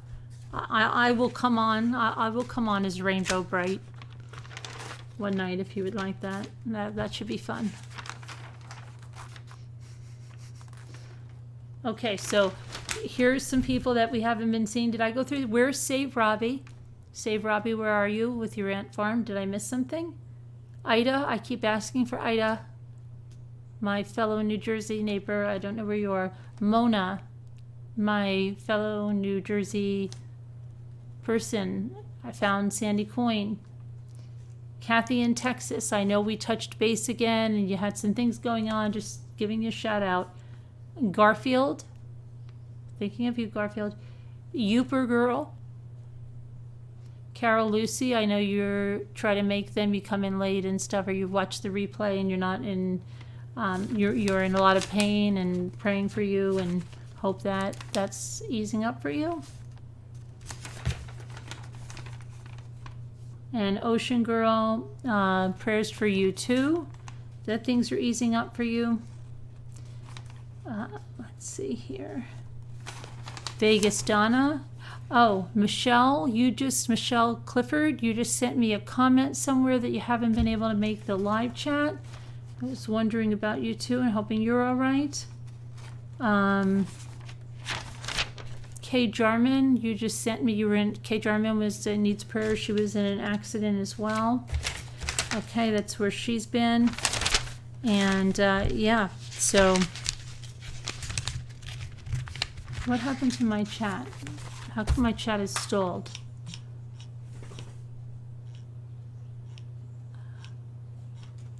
Prayer list? You want a prayer list? Okay. You're not ready for your close-up yet? Okay, go get a wig if you want one.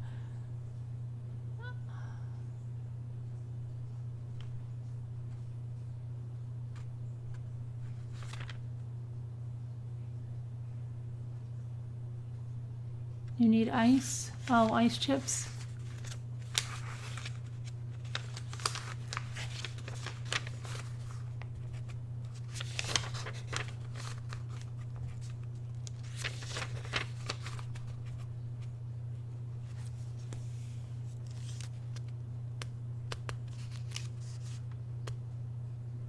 Told her Joey likes blondes, so she brought a blonde mullet for the tour. Joey likes blondes. Oh, you're talking about your daughter? Cowgirl, are you going to Colorado soon? Go to Vipon. They have new wigs all the time. Remember I showed you Vipon?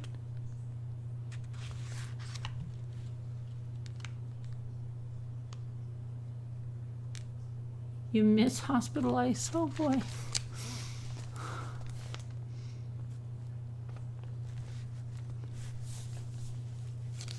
I have a lot of wigs. I might even have. Jimmy's always like, what are you doing with all these wigs? Do I have another one over here somewhere? I might have brought that one up. There's a long blonde one. I have a totally red one like Ariel, the mermaid. I have a lot of wigs. Oh, I think I have a green one. Do I have a solid green one too? And lots of brunette. I have a purple. I think it's various shades of purple.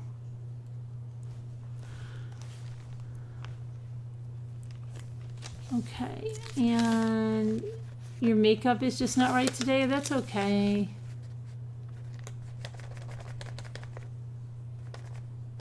No, mostly I embarrass people, my kids and stuff, Joanne. I wear stuff like that to the bus stop.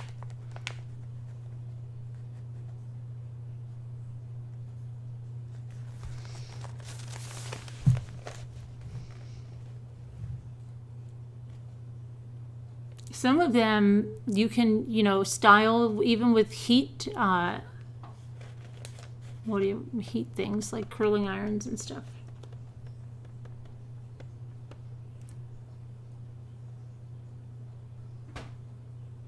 You're wide awake and nervous?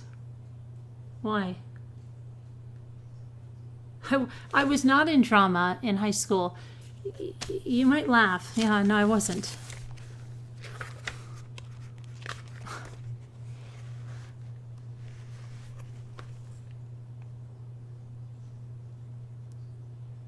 You should wear that wig with your new power wand. Of Stan's house. I know. Stan thinks I'm nuts anyway, so. Your kids told you to grow up? Never. Are you up to anything nice today, Irish Eyes? How's your Spanish student getting on?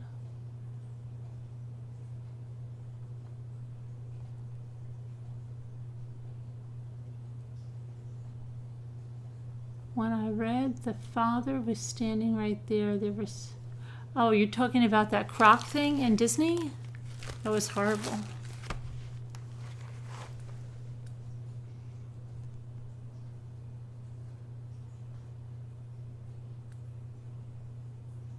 The bicycle. Yeah, absolutely. I told you that people bought those bicycle panties from here. Guess up now who bought them. The ice cream liquor yet? The ice cream liquor? No. Who's the ice cream liquor?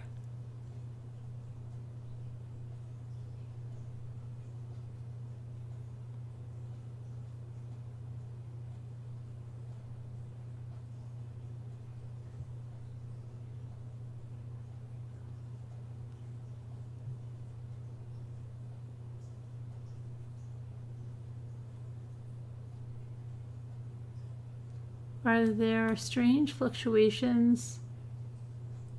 Strange fluctuations? What kind of fluctuations? No time? I don't think so. For the most part, they seem... And I mean, there's not anything like a loss of 200 or anything like that, or a gain of 200. It's... You really need to read your emails. Oh, okay. I really do, cowgirl. Hang on, I'm very bad at that, you know that. The one you sent after mine. Hold on.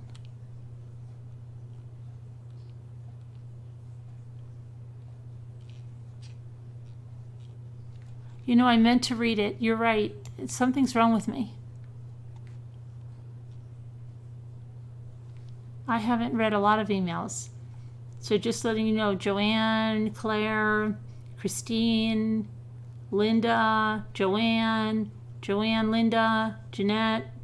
Haven't read them yet. R.C. Breeze, Joanne, Lisa, DeFiore. Oh, I saw a decoupage class. Oh, we're going to have a decoupage class, guys. I think I'm going to do something on decoupaging too. So we're going to have 2 decoupage classes, I think. You're working on a supply list. You're already in the group, right? I put you in there. Is Lisa DeFiore in the craft group? I think she is, right? Okay. She'll get back to us. Things have been difficult. You've been sick. So, I hope you feel better. Prayers for Lisa. Add her to the prayer list. Who's keeping track of the prayer list? We need a sunshine committee. You know what a sunshine committee is? Our lake association has one. They keep track of all kinds of things like this. So I say, where's the prayer list? Okay.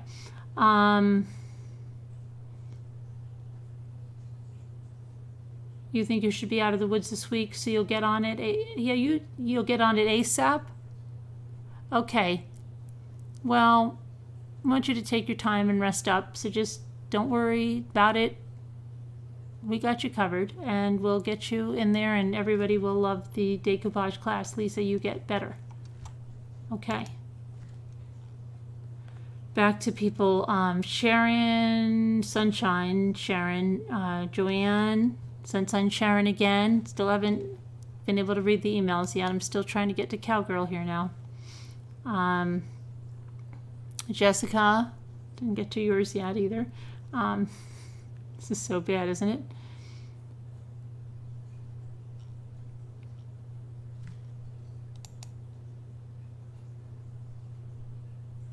I think I'm getting close, Cowgirl. Let me see here.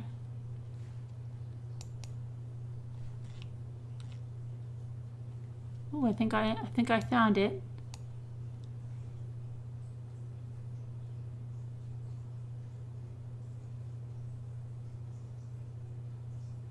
Okay, I don't think it was that one. I think it's probably the one that says your reply.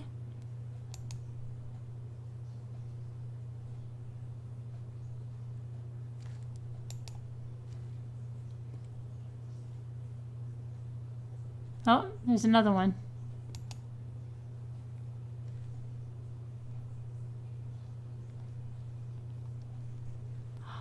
Oh, you're talking about your trip. You see this? Okay.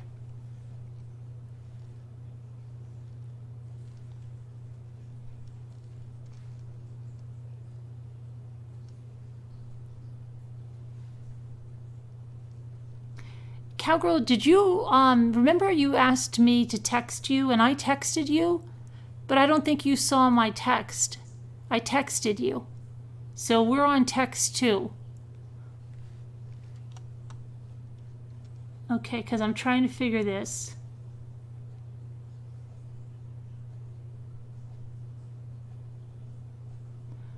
Okay, so you had some issues with the bench, right? Okay, I see.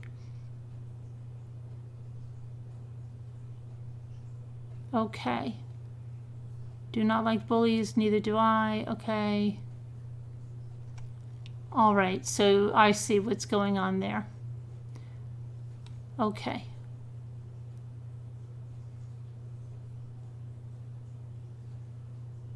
You found an iron craftsman who makes outdoor benches for public parks.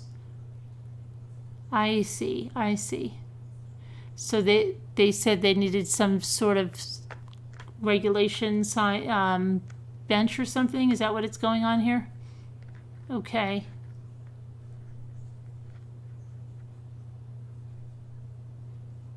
Okay. I think I got it now. So you've got to wait on that. I see now.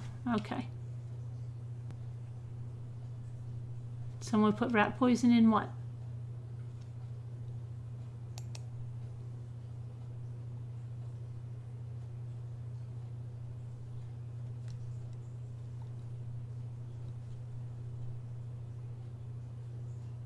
Oh, you didn't mean now. Okay. Well, I was over there.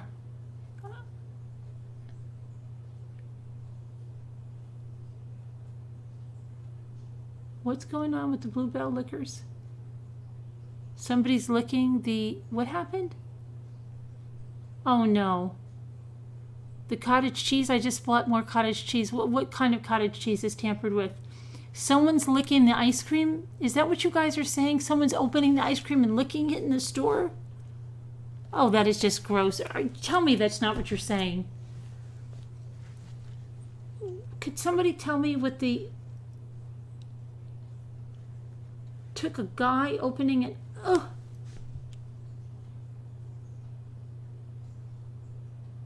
Eee.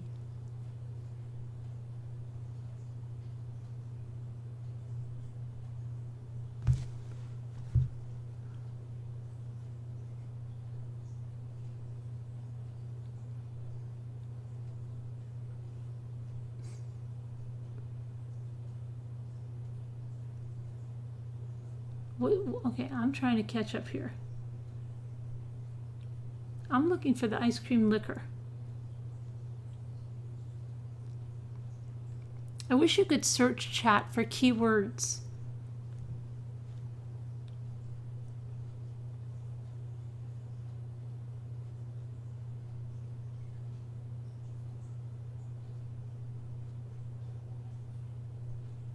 Oh, New Kids on the Block? Oh. Interesting. Wow.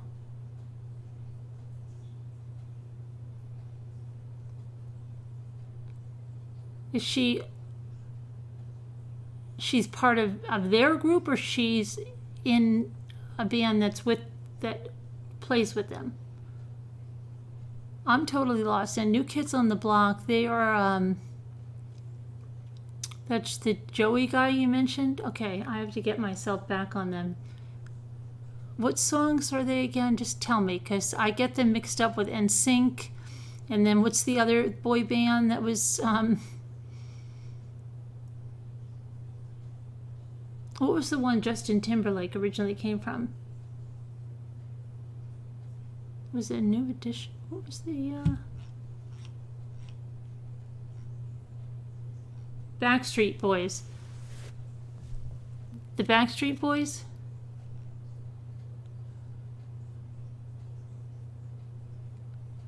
NSYNC.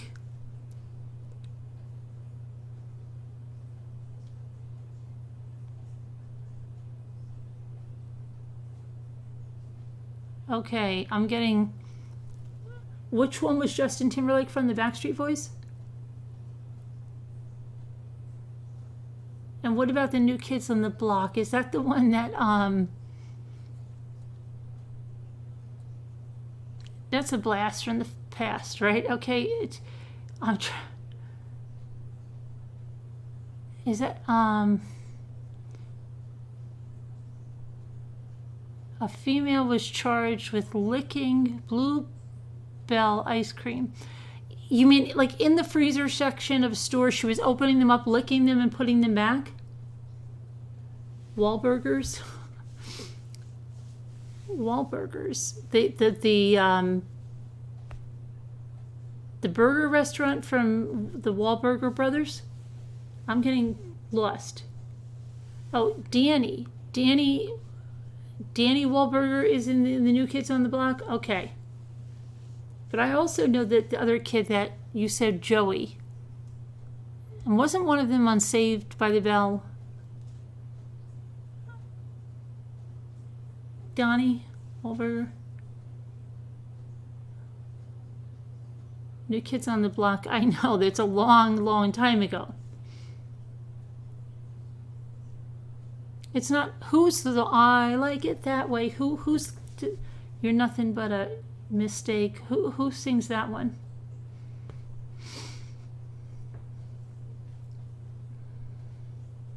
She just started licking it right there. So she just started licking it right there, but was she trying to hide it or was she just licking it? Like, did she put the cap on and then put it away so somebody can buy it? See, Jimmy's like, people don't do those kind of things. People would be sick to do those kind of things. I'm like, who do you think does those kind of things? Sick people. He's so trusting.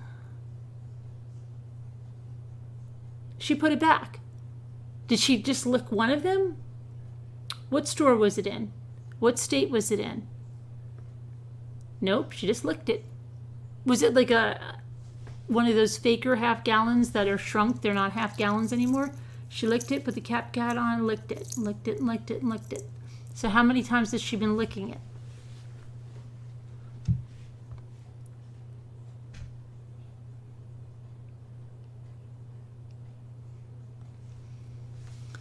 What about all those roommates that tamper with people's food? Now, Jimmy will say, I gotta do that.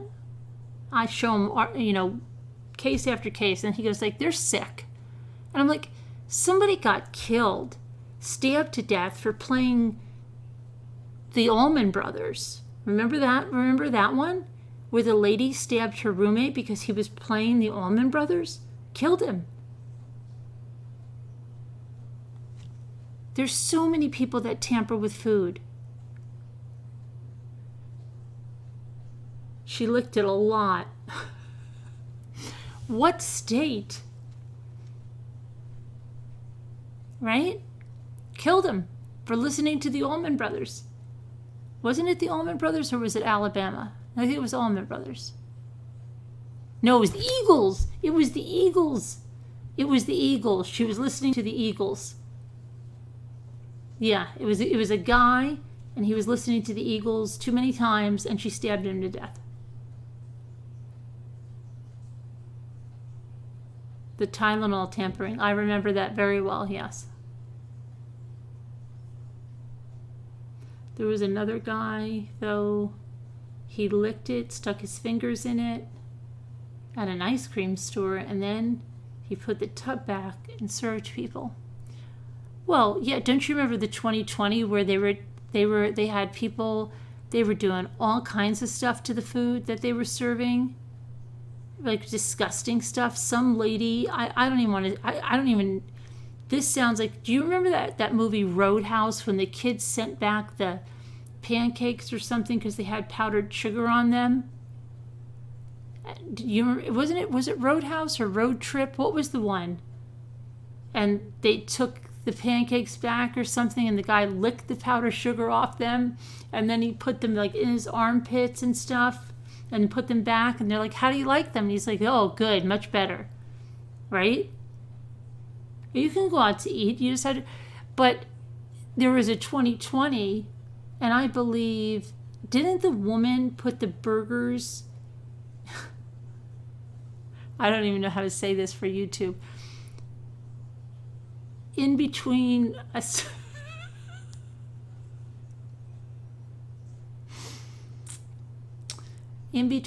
of cheeks, and it was caught on like 2020. I am serious.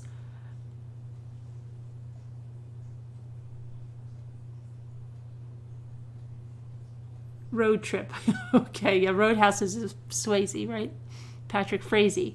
No, Patrick Swayze. Oh my gosh. So, that was really bad. And, don't ever, and I will tell you this, you go stay at a hotel, and I don't care what hotel you're staying in, do not leave your toiletries on the bathroom vanity. Hide your toothbrushes, folks. Hide them. And I don't just mean put them in your suitcase. I mean hide those suckers. Okay? Jimmy thought I was crazy when I told him the first time on our honeymoon, he would leave everything out. I'd say, hide all that stuff. He said, why? And I said, you're going to laugh, but there are housekeeping staff that will take your toothbrush and put it somewhere. Aunt Shmita. It was even worse than Aunt Shmita. And he said, no, but then it still gave him a little bit of reserve, so he hid everything, and he listened. And then it was like a year later or something, he saw it for himself that they did hidden camera in the hotels, and they were putting the toothbrushes where you cannot imagine. So do not leave your toiletries on anywhere out there in the hotel. Hide those suckers. Hide them.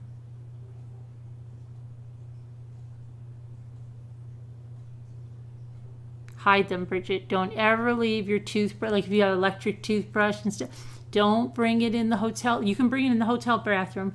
Brush your teeth, get the sucker, hide it somewhere. Take it from me.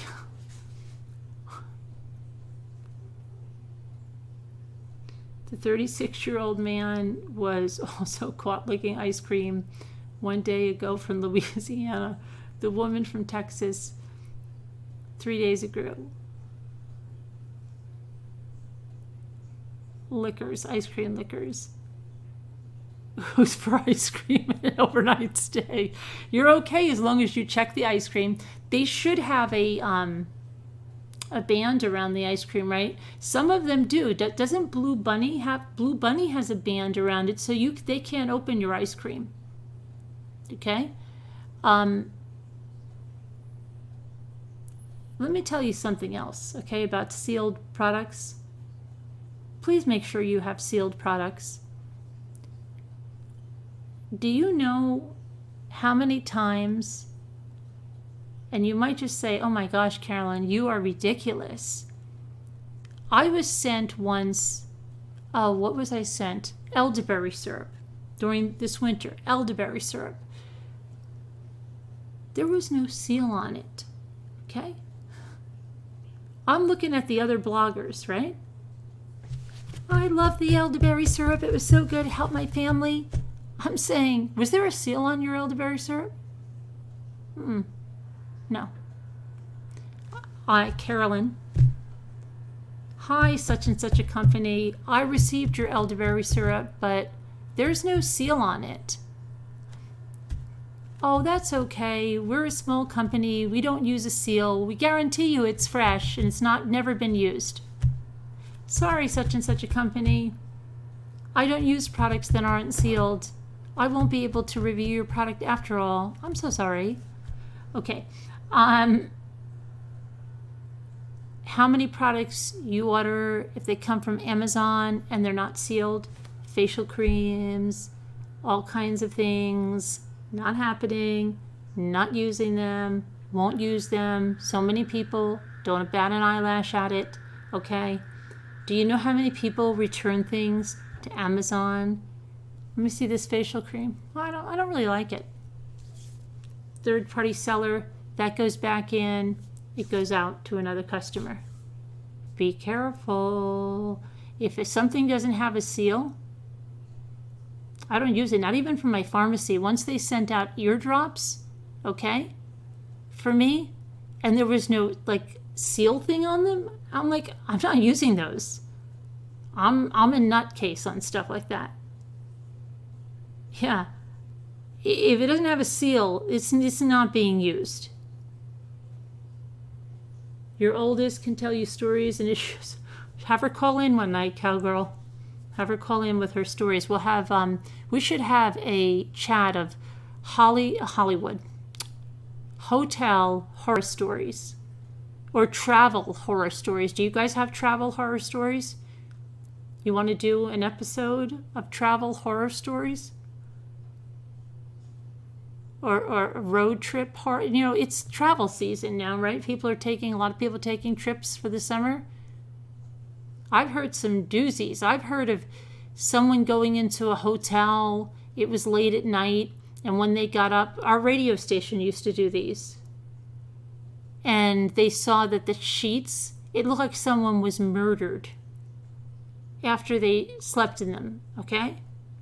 I would be like, they would have to put me in a straitjacket, and I don't even know. I probably wouldn't be able to function. And the next people found the note. Yeah, those are always fun to do, or bring your black light. Yeah.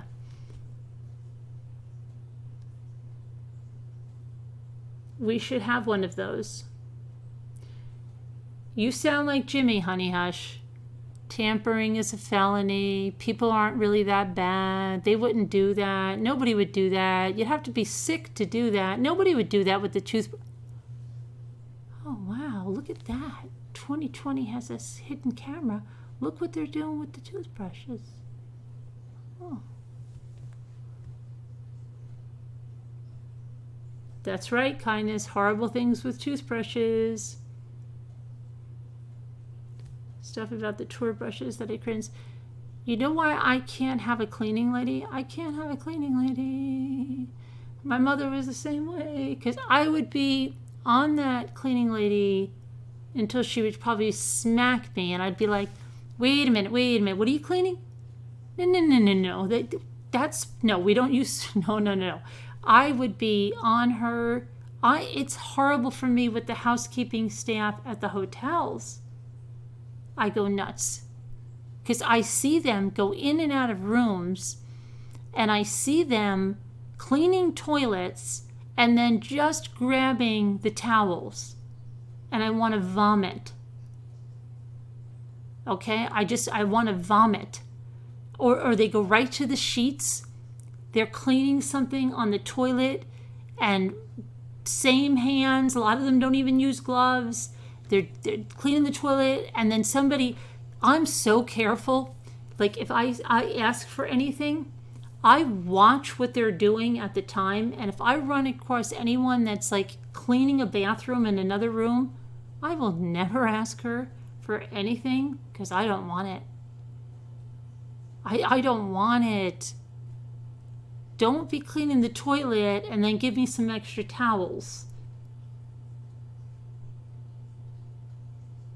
And they don't care because you could call them and you could tell them there are feces all over your sheets, and they will come in to change the beds. You think that they would come in with like a hazmat suit? They take the sheets and they're rubbing them all over themselves, right? All over themselves. And what am I thinking? Okay, great. Now you're taking the feces-stained sheets. You're not washing your hands. You're hugging the feces-stained sheets. You're going out to your cart. You're taking the feces-stained sheets, just putting them in there, and then you're grabbing the new sheets and you're rubbing them all over yourself, putting them on the bed. That's wonderful. Thanks for changing the sheets.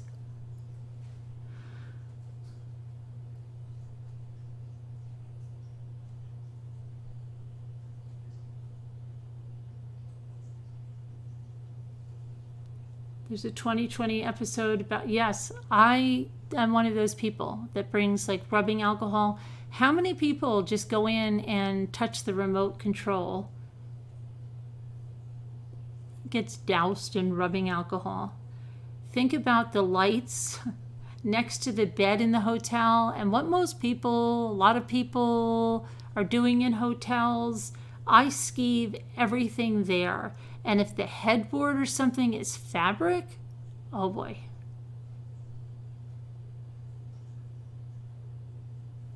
But the light switches.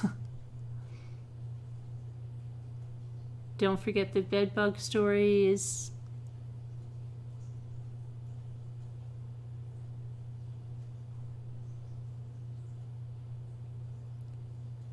I like it. So yeah, some people, Joanne, sometimes I think you're blessed. Really, I do. And I think people like me are just, it's horrible. It's horrible, the things that people like me, the thoughts that go through our minds, and other people, not even a second thought of it. A lot, yeah, I know a lot of people that carry their own bedding, yeah. Yeah, I know. Yeah, it's pretty bad. Pretty bad.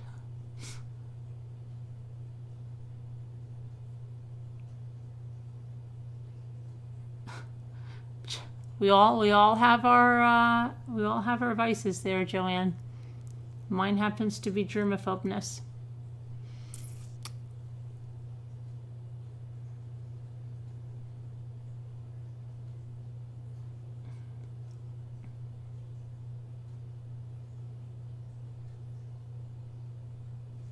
They never change the bedspread. You know the first thing that I do?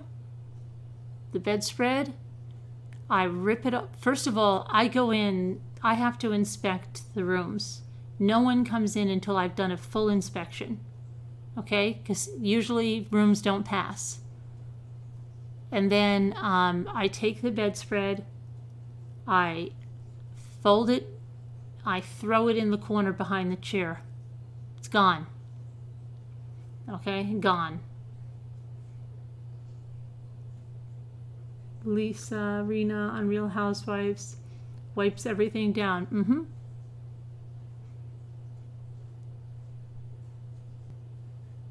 I just get rid of the bedspread, Jessica. It's gone. It's gone. Any of the throw pillows, gone. If condoms were ever found on the edge of the bed, oh, that wouldn't be good for that establishment. That would be more than just a room change for me. That's disgusting.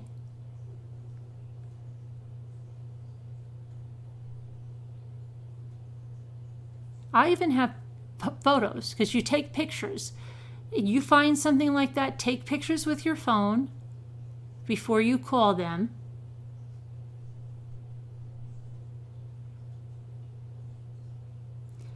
Okay. No time? I've done that. And you know what?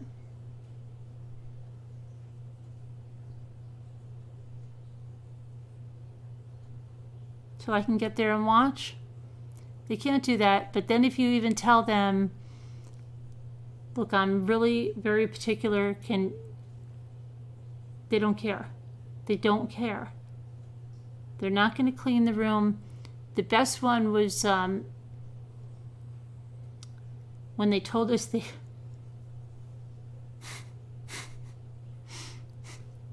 this boutique hotel, and they told us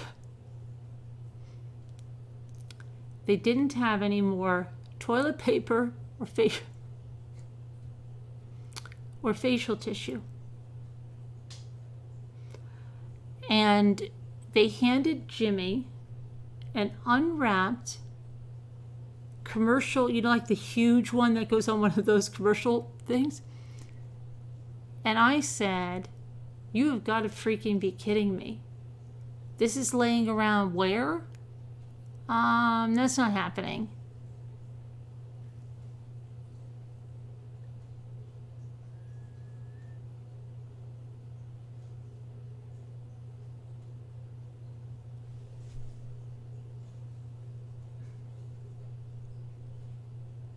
You're on someone's channel.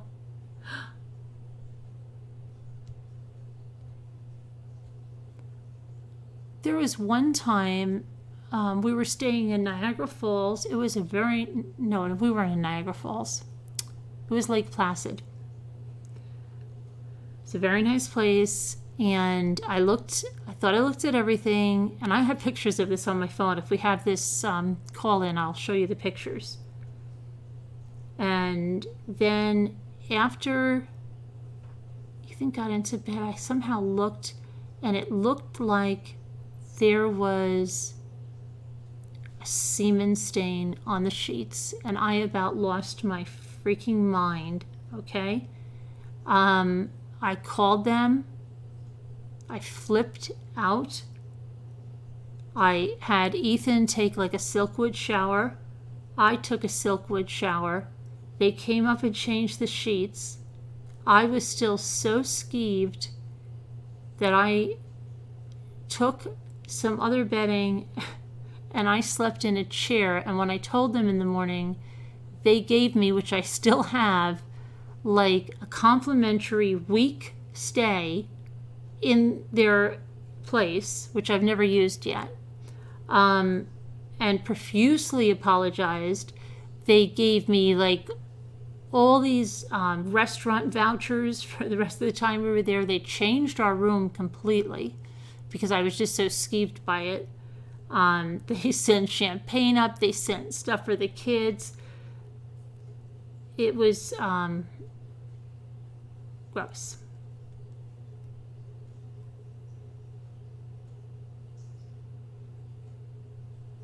Which one's gross? Mine or somebody else's?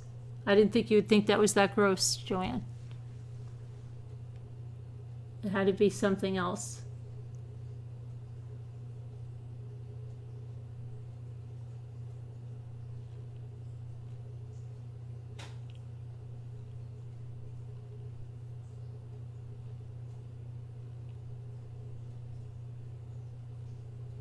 But there's so many people that don't inspect the sheets the way I do.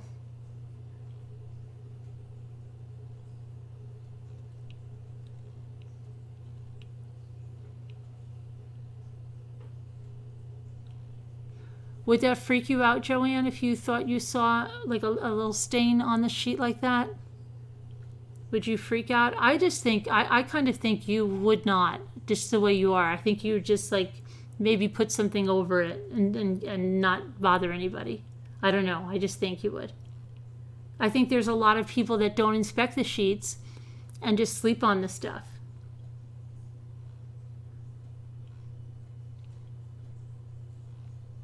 My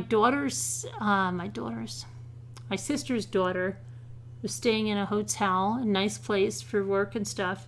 The next day, because she didn't inspect the sheets, noticed that there was like what she thought were like blood stains on the foot of the bed, like if somebody had ripped their toenail or something.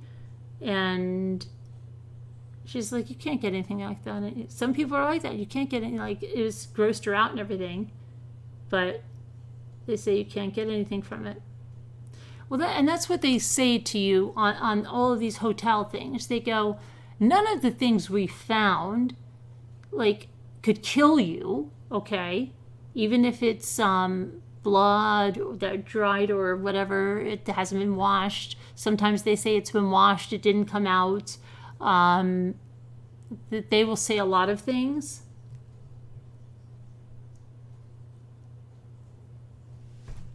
But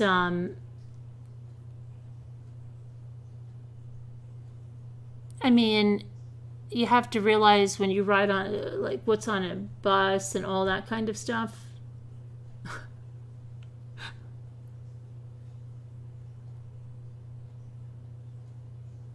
Hair in a shower? No. No.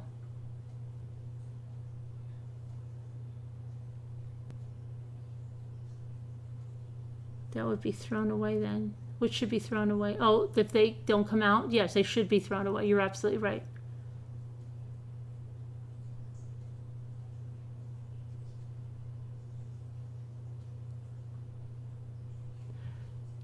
I pull the bedding back too, but sometimes those white stains on white sheets, Sometimes you can't see them unless you go up on them with a flashlight.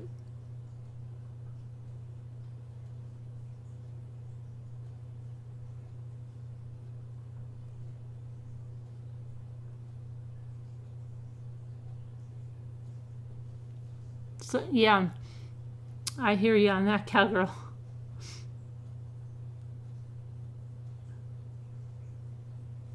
Oh, honey, hush. I believe it. See, that's the thing. Like, someone like my daughter would say, it's disgusting.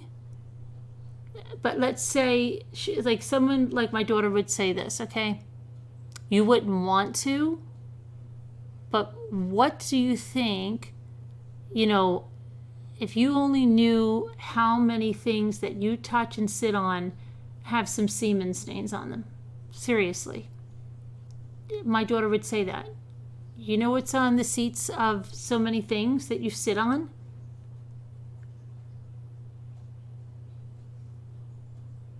What about rental cars?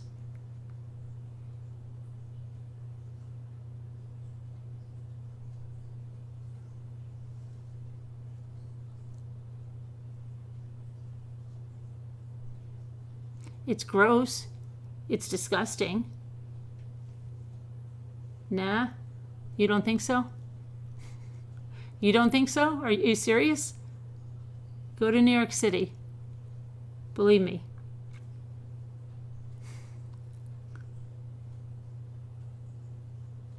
You can put a garbage bag.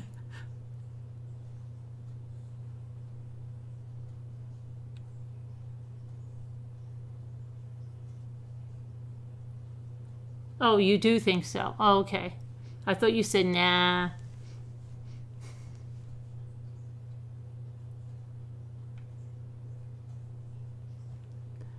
See, that's what I mean, Jessica. So you're probably like my daughter. Okay, so she'll just say, like my daughter. Okay, here's typical with my daughter. Let's just say my daughter spent the night in a hotel. She got up in the morning, and she noticed, okay, that there was a semen stain on the sheets. My daughter, yeah, she'd probably say it's gross. She might complain to the management, okay? But if she's not going to obsess, like, oh my gosh, she wouldn't even she'd forget about it like an hour later. Because she'd be like, okay, it didn't happen when I was in the bed. Whatever's there, it was dried. It's dead on it, It's gross, yeah. But you're not going to get anything like life-threatening from that, okay? It's dead. Okay, so she would be just like, she would just put it out of her mind by lunchtime. Yes, it's gross. But she could put that out of her mind, where I am like in 10 Silkwood showers. My kids are in Silkwood showers. I've got to have the room changed, all that kind of stuff. You got a black light and you saw somewhere and couldn't even go back in that room, so I learned I can't pay attention. Right. That's like, Jessica, it's like, some of you are like, I don't want to know. I don't want to look, right? I don't even want to look down at the seat. Have you ever gone, like, when I go to the doctor's office in the waiting room, have you ever seen some of the seats that you sit on? Like, they're probably like little kids that have like taken their sippy cups and adults that have spilled coffee on everything.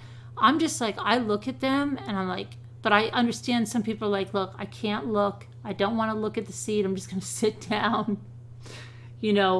What's the worst that's going to happen? You didn't hear anybody, contracting something horribly life-threatening from that. Otherwise, you have to realize the amounts of hotels that have that stuff and the amount of people that don't check stuff like that, and you don't hear people contracting STDs and stuff from sleeping in a hotel room like that.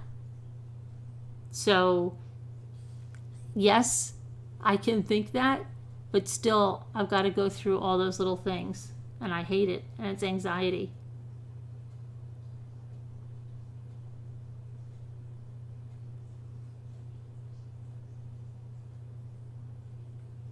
Dew isn't spraying it with a disinfectant. Well, that depends. Lysol is cancer causing, and I used to use Lysol. That's one of the things I don't use anymore. No, you get and bed bugs are, yes, they're a real thing, but I don't use Clorox wipes. But I do bring a rubbing alcohol or something like that, but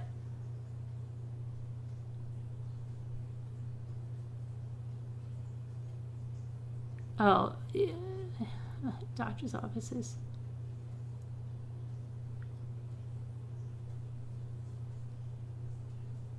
It will just, rubbing alcohol on stuff.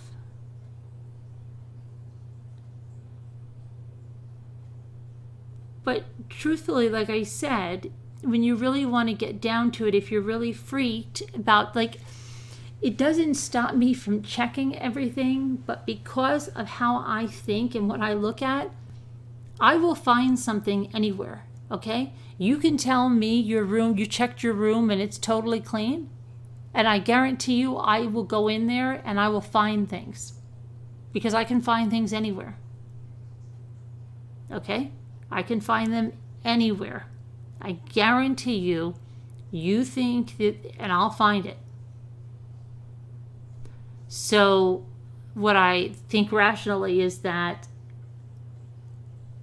there would be people that would have strange illnesses, diseases, whatever they are, kids that would have STDs and everything that no way could they... Oh my gosh, it must have been when we stayed in that hotel and there were semen stains and there were blood stains and there was this stain, and it doesn't happen. So I know that even as gross as it would be, that the people that called into the radio show and they were sleeping on blood stains, they're still alive today and they didn't get some life-threatening illness. So while I know it, I still have anxiety and I still can find the stuff.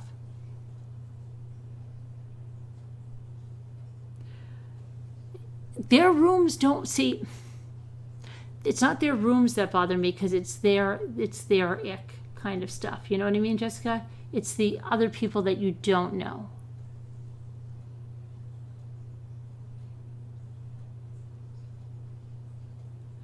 Yeah, Diana, right?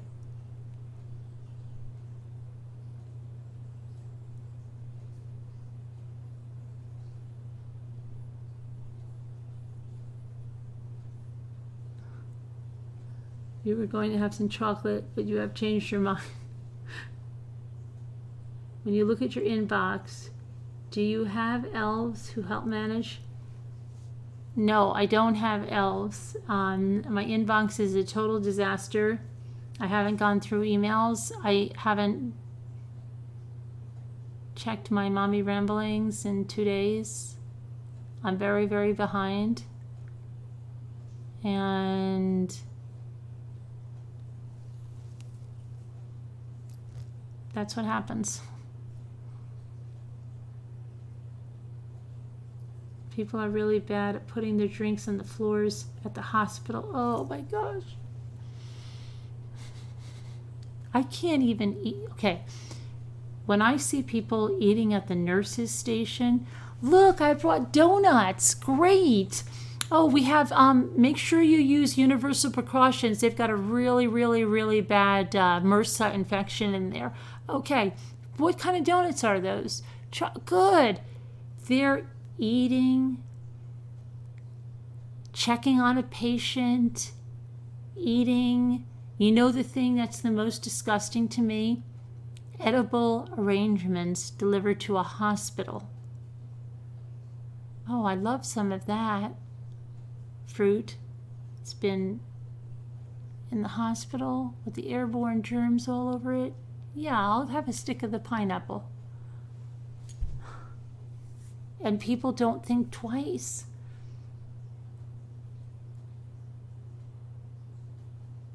Oh, yeah. Or did you ever see the parents that pick up a pacifier and they either put it in their mouth and like wash it off like that, or they take something that's on the floor and maybe they have a little bit of water and they just put like a little water bottle. Here you go.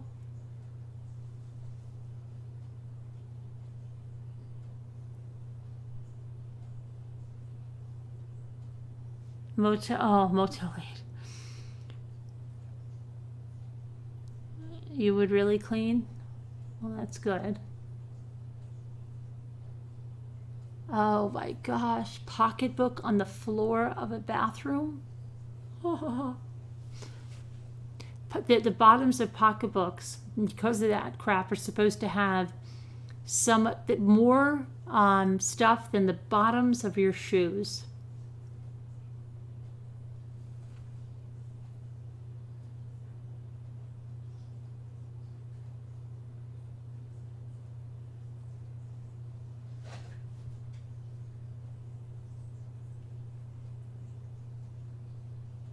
What about the rental cars?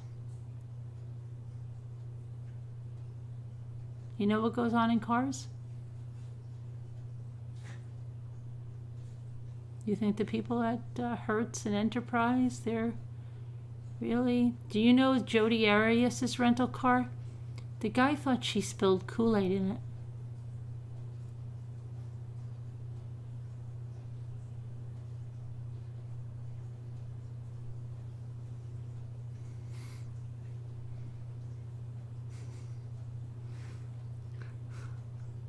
But again,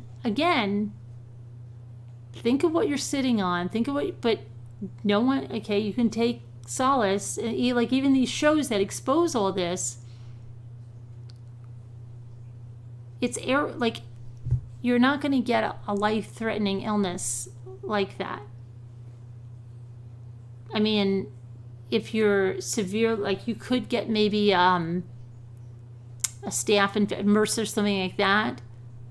But I'm talking about like something life-threatening. But it's just gross.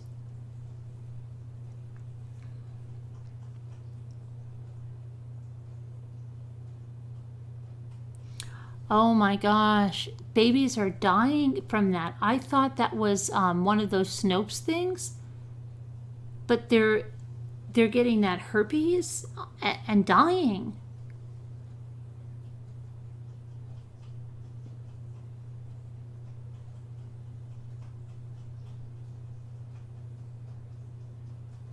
You once had a long black hair and fillet. Ugh.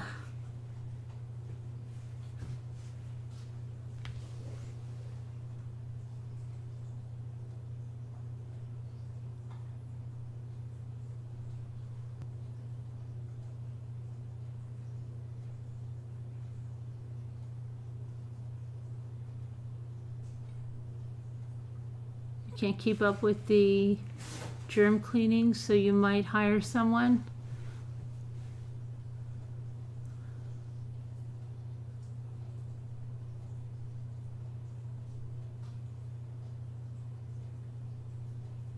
Yeah, No Time is a real boy. It's a real boy. He used to be a wooden boy, but then the special fairy came and made him a real live boy.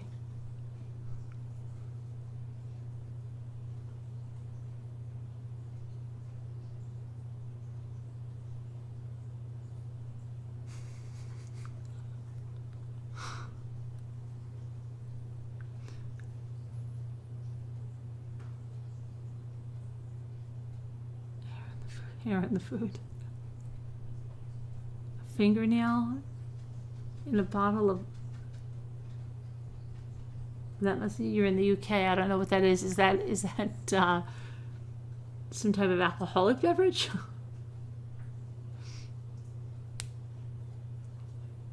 You found a tooth in a fish finger? You're getting nightmares. Jeanette, just say to yourself, again, if this kind of stuff was killing people, just think about the number of experiences, and then those people that don't check anything, and people are not dropping like flies from staying in a hotel. So you know that even whatever happens to you, it's not going to be something that's going to end your life, but it's just gross.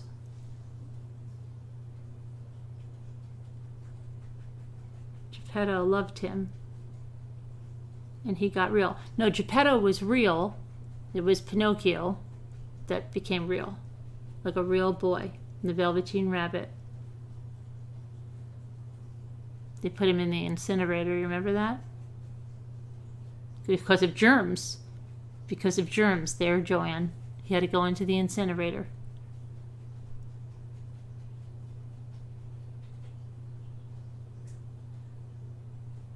Oh, influenza B?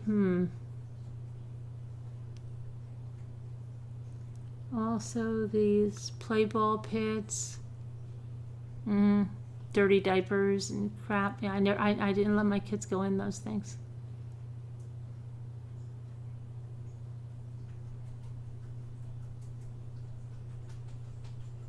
Not a gender.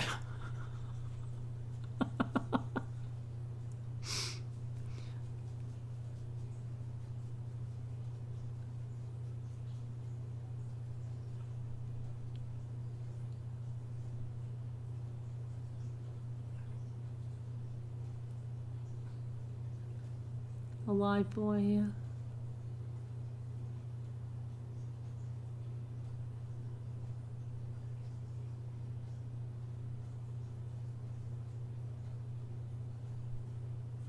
Really, Mrs. Roger Rabbit? Really?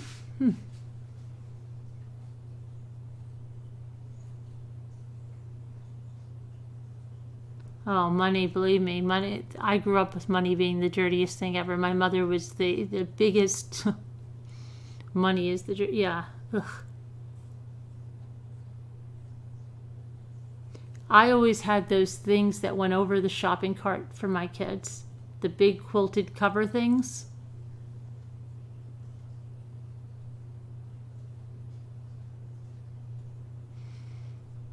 Evelyn, they usually don't mess up my order, like that I have to send something back. I'm lucky that way. Like I've had where they've forgotten my salad or something, so they just had to bring it out to me, but I don't usually send things back.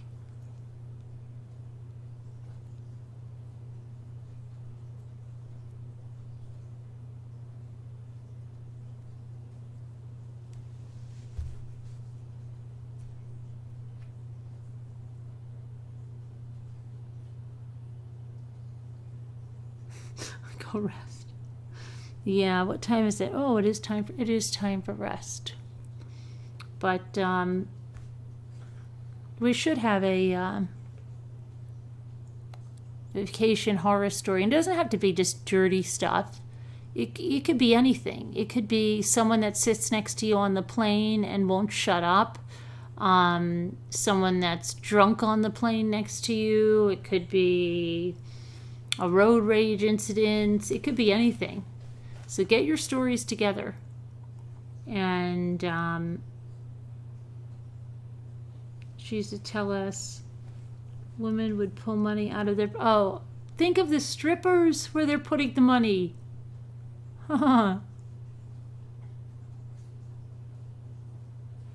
Yeah, it could be something funny. It doesn't have to be all like germs. It could be something funny from a vacation, but just something, your crazy vacation stories.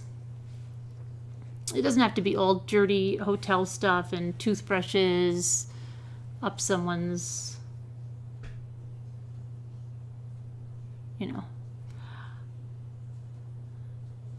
Strippers, yeah, right? Are they still doing that? With the money? Maybe they have like a little. Maybe the strippers now. I wouldn't. Maybe they have that little thing that they slide a card through, but then nobody would want to do that because if they're there, their wives, their husbands, their significant others would know. Oh, you're using the debit card now at the strip club. My son told me something fun. What did my son tell me? He does that stuff to me all the time. I'm like, I call him because it's on the cell phone. I'm like, where are you? And he's like, I'm at the strip club. And I'm like, yeah, right. He's like, where do you think I am? I'm at the restaurant. So then I'm like, what did I say to him? Something, and he said something funny to me about, I can't even remember. He told me something was good to watch, but I didn't want to watch it. It wasn't, he liked Chernobyl like my daughter. I don't like it. And then there was something else. Oh, I told him about the 90 Day Fiancé. He said he had to catch up on that. Can of pork and beans, and there was a Band-Aid in it.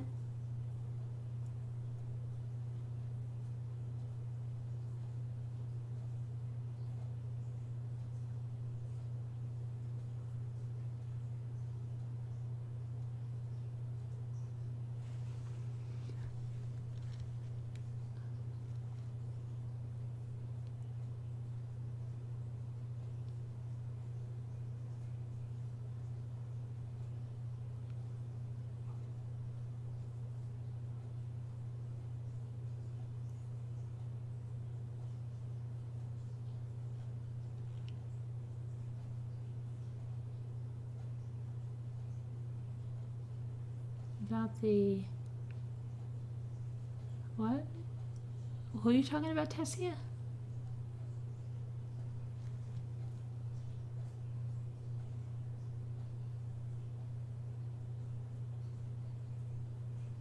What's the matter with Linda, Simon?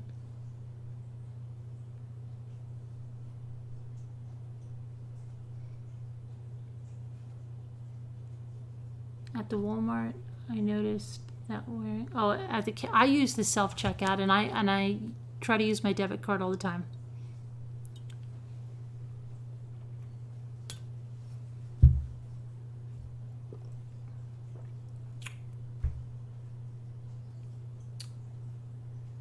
Oh, you're welcome, Vivian. Mono almost killed me. It almost killed you, Candace?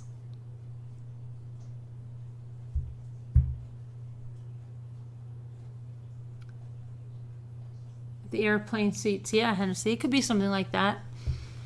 I mean, there's a lot of stories. So if you have funny vacation stories, you could be funny. Any kind of vacation stories that are somehow humorous or scary or gross or... All right. So anyway, I think we're going to call it a night tonight, gals, because it's guys and gals and gals and real boys and real girls. Wooden boys, we're not going to discriminate wooden boys and wooden girls yet. We thank you for coming too. We hope the fairy visits you and makes you a real boy or a real girl. And Joanne, I will get to my emails. Eventually, I'm slacking, seriously slacking. I did watch one of your videos today. I left you some comments. I did leave you some comments. All right, and I liked it, so it's in my, people see it on my my channel, you know. Thank you to all of our mods for everything. Thank you to all of you for coming. And I will get to my emails if you email me. I always use what's snow remover with the kneecap that's on the other side of her leg. 13 days it took me to get to that, but I did get to it. All right. Everybody, great germ chat. You'll go scrub everywhere now. I am going to clean my closet. I'm going to show you the bags that I take out of there. I'm going to be accountable. I'm going to show you the bags that are going goodbye. And I have some outdoor projects too I'm working on. And I'm going to stack some wood. Okay, anyway. Good night. Have fun. Stay safe. If you're in a hotel right now, just go to sleep. All right? Good night. Let me see. I have to go down over here.